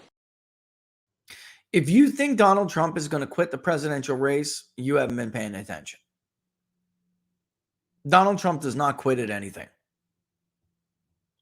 In fact, I think it's Story, the Story channel, has a documentary coming up about Trump and how he was raised in the mindset, his father, everything. There is no chance this man is going to drop out of the race. In fact, for him now, they've done something. They have always viewed his political career as a matter of survival for themselves.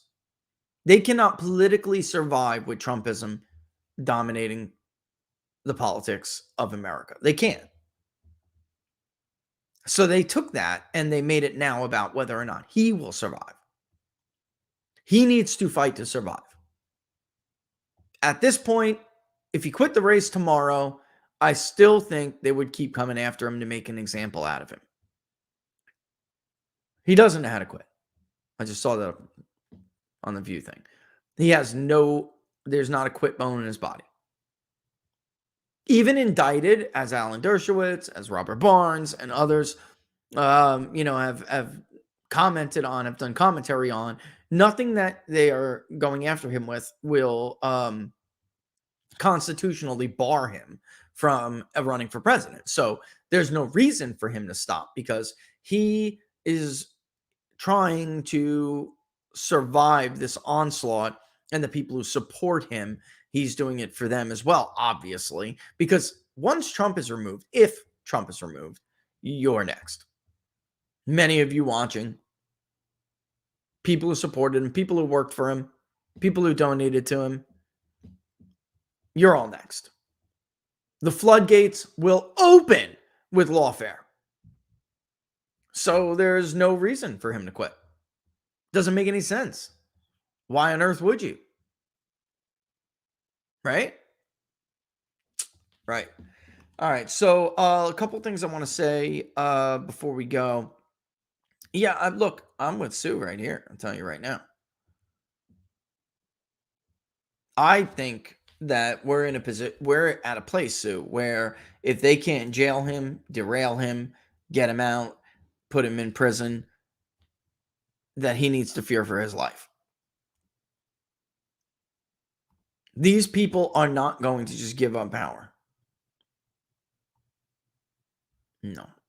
The status quo does not go away willingly. They have to be pushed aside and a new status quo implemented. No status quo has ever in the history of the world said, oh, okay, that's it. I guess I'm beat. No.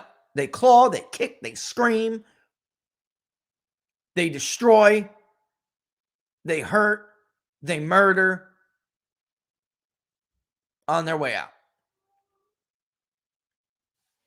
That is how human history works. We are no exception. Doesn't matter whether if you still think we're a democracy, which we're not. We're a cartelized system technically. But even with democracies, we're no better. They need to be removed by force. And I mean force of, you can obviously use the system to remove them by force. Oh my God, he said by force. They have to be forced out of power. They're not going to coexist with you. That should have been right. I mean, Laura's chuckling, not even chuckling, laughing. They're not going to coexist. Obviously, that should have been the lesson of the first Trump administration. And at this rate, I think it's likely to see a second one. Yep. And again, the Gavin Newsom thing, do I think he's getting ready to? I mean, yeah. The problem Newsom has is that, unless Biden just withdraws, the problem Newsom has is that he has no non-white support nationally. In California, he did, but not nationally.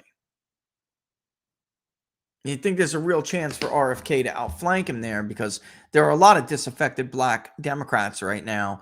They'll vote for Joe Biden. They're with Joe Biden, but that's who props up, even gives Hillary some support in our polling. They're looking for somewhere else to go. They're not in love with Joe Biden. If Kennedy can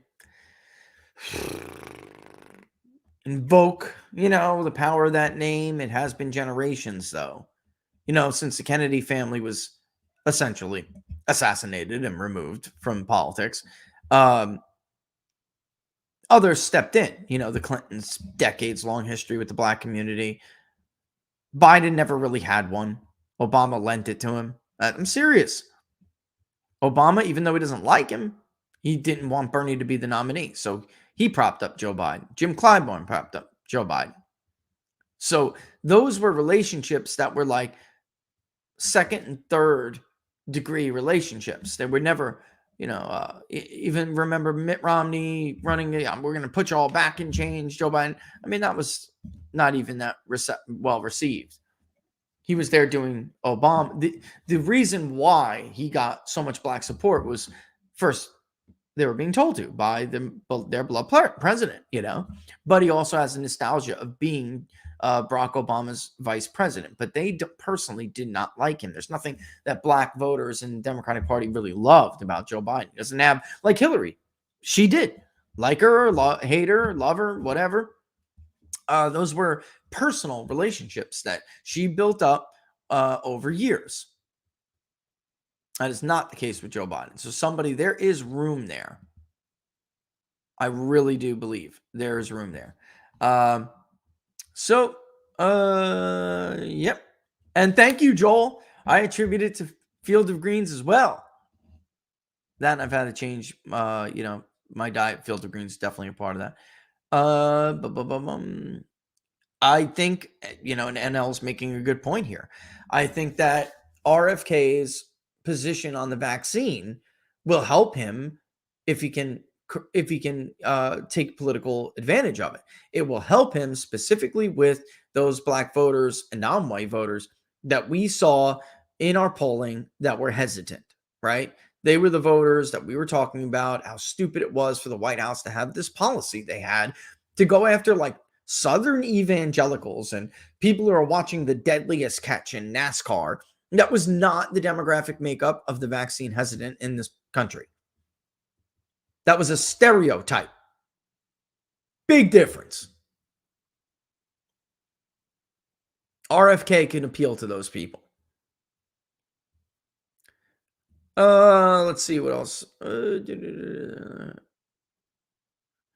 What was Ashwin's question? I saw that since we're in the topic now. Grab the question or repeat it, Ashwin, and I'll look for it, but Laura will probably grab it. And, I do think that Blackfish has a point. Although I'll tell you this,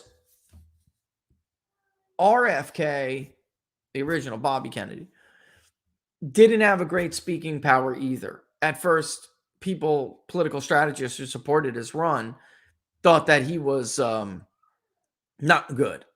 He got better, but I do think that the speaking issue with RFK Jr. may become an issue with some people. I do wonder, at least I wonder that myself. How does Trump do in Texas in 24? He crushes the Democratic nominee. At least, I mean, it may not be 20 points, but it could. I mean, this is very different. Because we're being so polarized. He has non-white support that Republicans failed to get in 2022. I hate to say it, but it's like amazing. He's just like white billionaire from Queens, New York. And he does so much better than Myra Flores, right? So much better than those Republicans in South Texas. They got routed in districts that we can do the math and know that Trump would have won. Myra Flores' district was harder, but I bet you that Trump versus Biden, Texas 34 will be much closer at the presidential level than it was in 2022 at the congressional level. That's where all the trends are going. That's what all the polling suggests. I think he's going to run away with Texas. Run away with it. In fact, Georgia is so much harder than Texas now because you have this like white Southern male, which has become very different than the white Southern male 20, 30 years ago. Mike Davis and I, along with Daniel Street, talked about that 2 weeks ago, a week ago, a week and a half ago. Very different.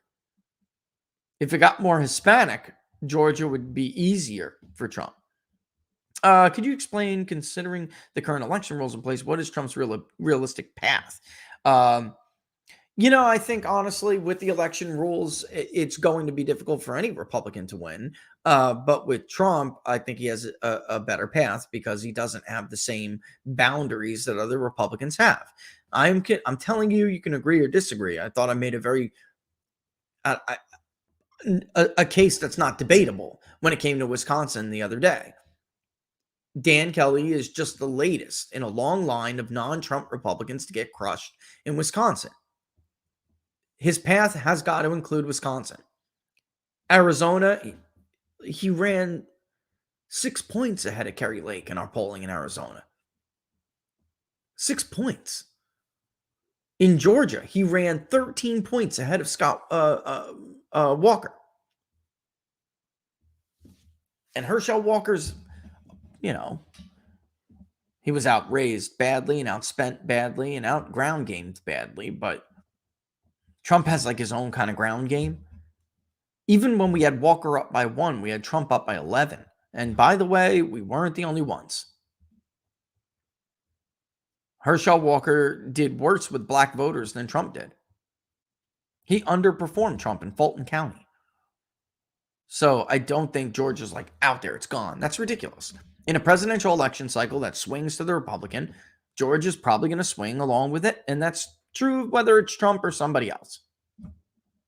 It's North Carolina. It's Wisconsin. Pennsylvania's, going to be in the middle there if you're looking at these states. I know Michigan and Pennsylvania were dead on, very, very close. But I still always just believe that Trump has a better chance of carrying Pennsylvania than he does Michigan. Maybe I'm wrong. At the end of the day, it could just be that Republicans are so disconnected from the Trump message. I mean, if you look at the map in Michigan with Gretchen Whitmer and gubernatorial elections are not very good predictors. They're not. Senate elections are much better, have much more predictive value and overlap than gubernatorial elections. That's why people who are arguing for certain candidates because of how well they did in their gubernatorial race are either being disingenuous or they're just naive and they really don't know this game. Because you won Virginia, because you won Florida, does not mean you will win a presidential election. Bob McDonnell won Virginia by almost 20 points in 2009. Mitt Romney's whole argument was, I'm like Bob McDonnell. Nominate me because I'm not scary. Look at how non-scary Republicans do in Virginia. I can win Virginia back. Got his ass kicked. They don't matter. A Republican would have almost won Connecticut by now if that was the case. And of course, Maine's 2nd Congressional District. Trump can win that. They obviously allocate by districts like Nebraska. I don't think any other Republican can win Maine too. No. Not going to happen. Sorry. Not unless it was like some huge landslide with super depressed Democratic turnout, which I'm telling you, looking at the numbers right now, it's not going to happen. It's not going to happen. Oh, in Nevada. I know. I'm going back on like 6 years of political commentary. I didn't think Nevada was going to be that close in 2020. I thought Biden would carry it by, 6-8 points. I really did. Maybe it would be a little closer, but it wasn't a realistic path. Because of the demographic changes in income and in race, and education too, yeah, but we've always known about that. Income and race are the new ones. An area.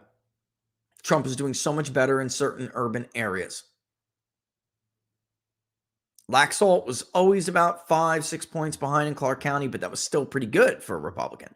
That's borderline where you need to be.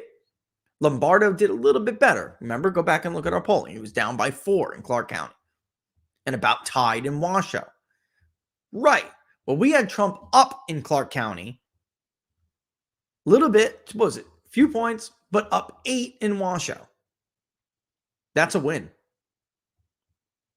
And if we were right about the Senate and the governor's race, that means we were right about vote preference with the presidential matchup too. Minnesota would never have given up on. The campaign gave up on Minnesota in 2020. It was a bad idea. It was the wrong call.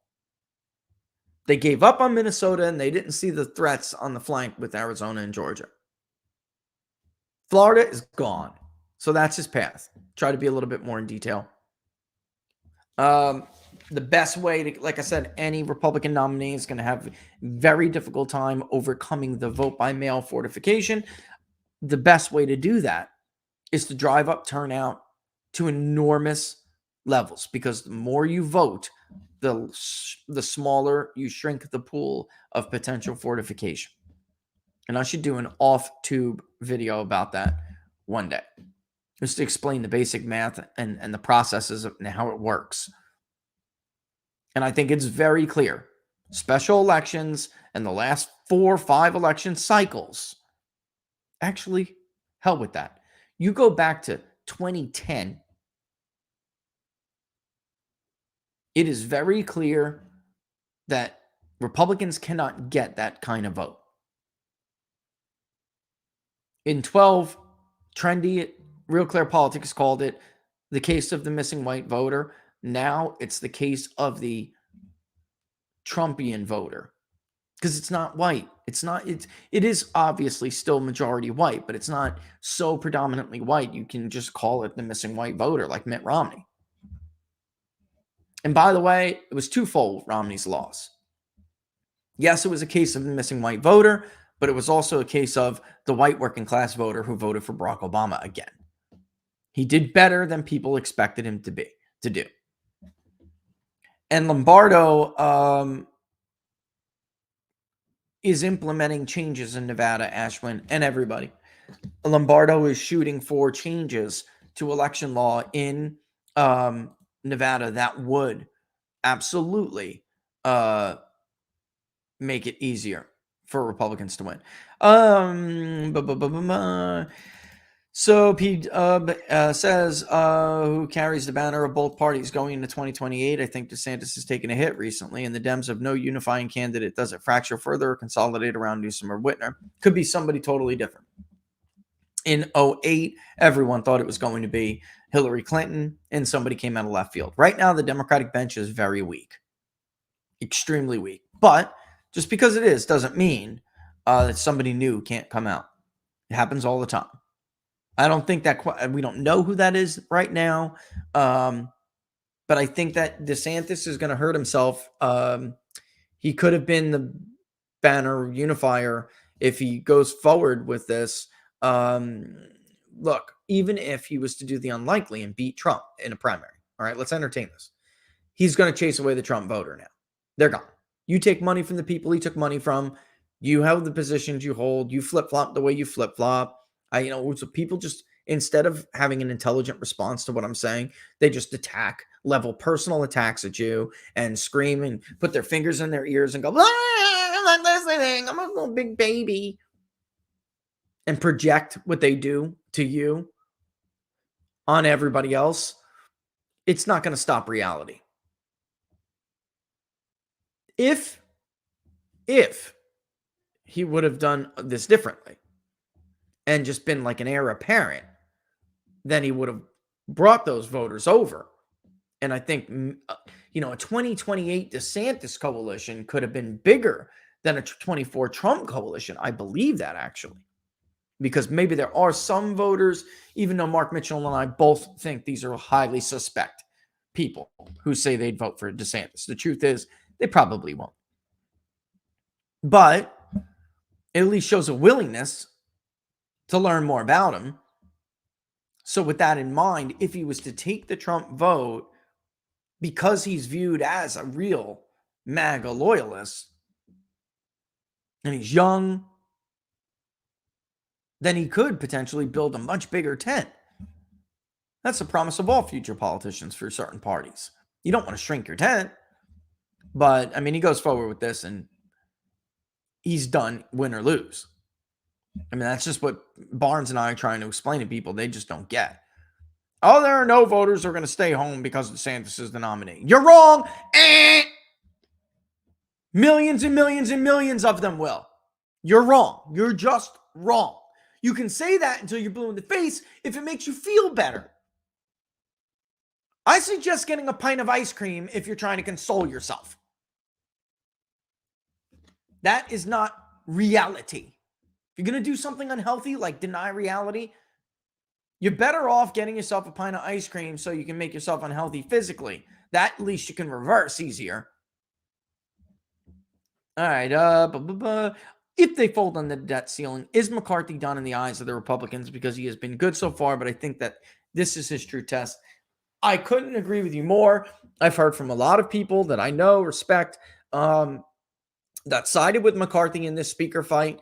But I'm telling you, Jay, they were promised to hold his feet to account on this fight. This is the litmus test for them because there is no other. The prior Congress took a lot of issues off the table that they could have used as leverage. This is a problem. From Ukraine to the border, whatever it may be, they don't get a good deal on this, and McCarthy's in trouble. McCarthy's in trouble from two different groups of people.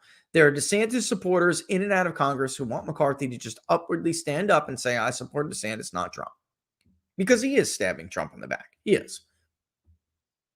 And then there are others who think, so basically they think he's too Trumpy and they don't know where he stands. And then there's the Trump wing that he's threatened by right now, because if he doesn't do this, he's going to lose the support. And I'm not just talking about lawmakers, because there aren't that many. Chip Roy is not a Trump supporter. The Freedom Caucus is not MAGA. I've heard a bunch of influencers say this. The Freedom Caucus is not MAGA. They never were.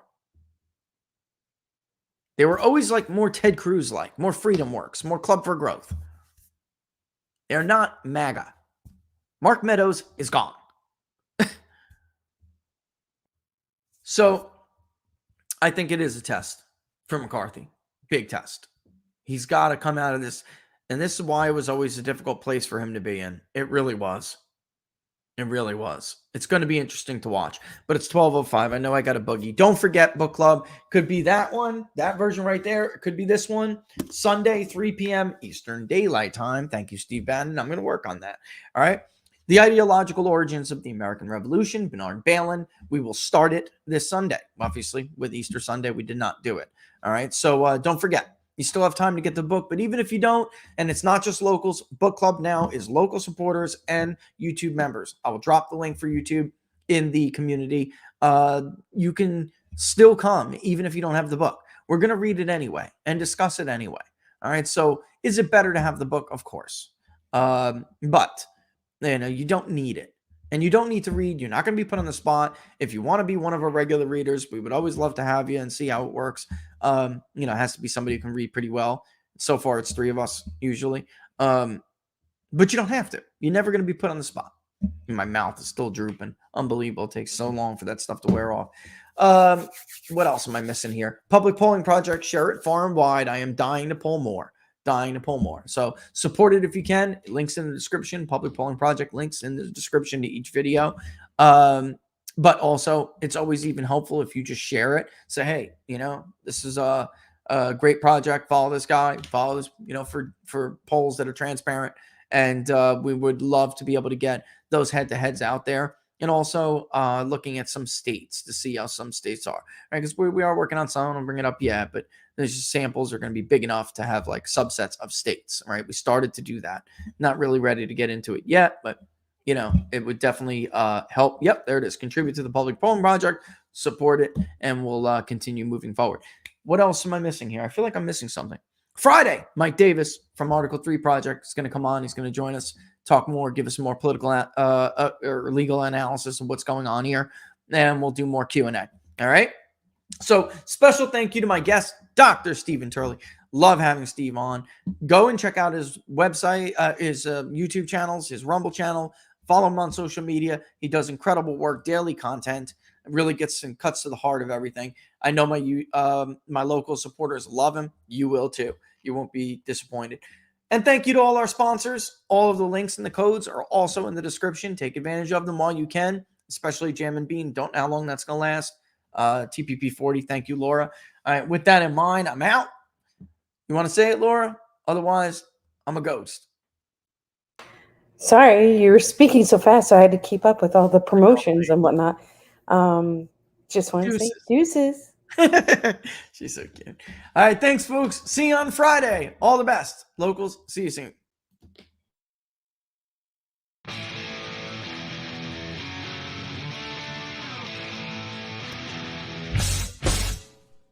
How much you wanna up it, that I can get you back inside your head, before the summer ends, and spread a little love.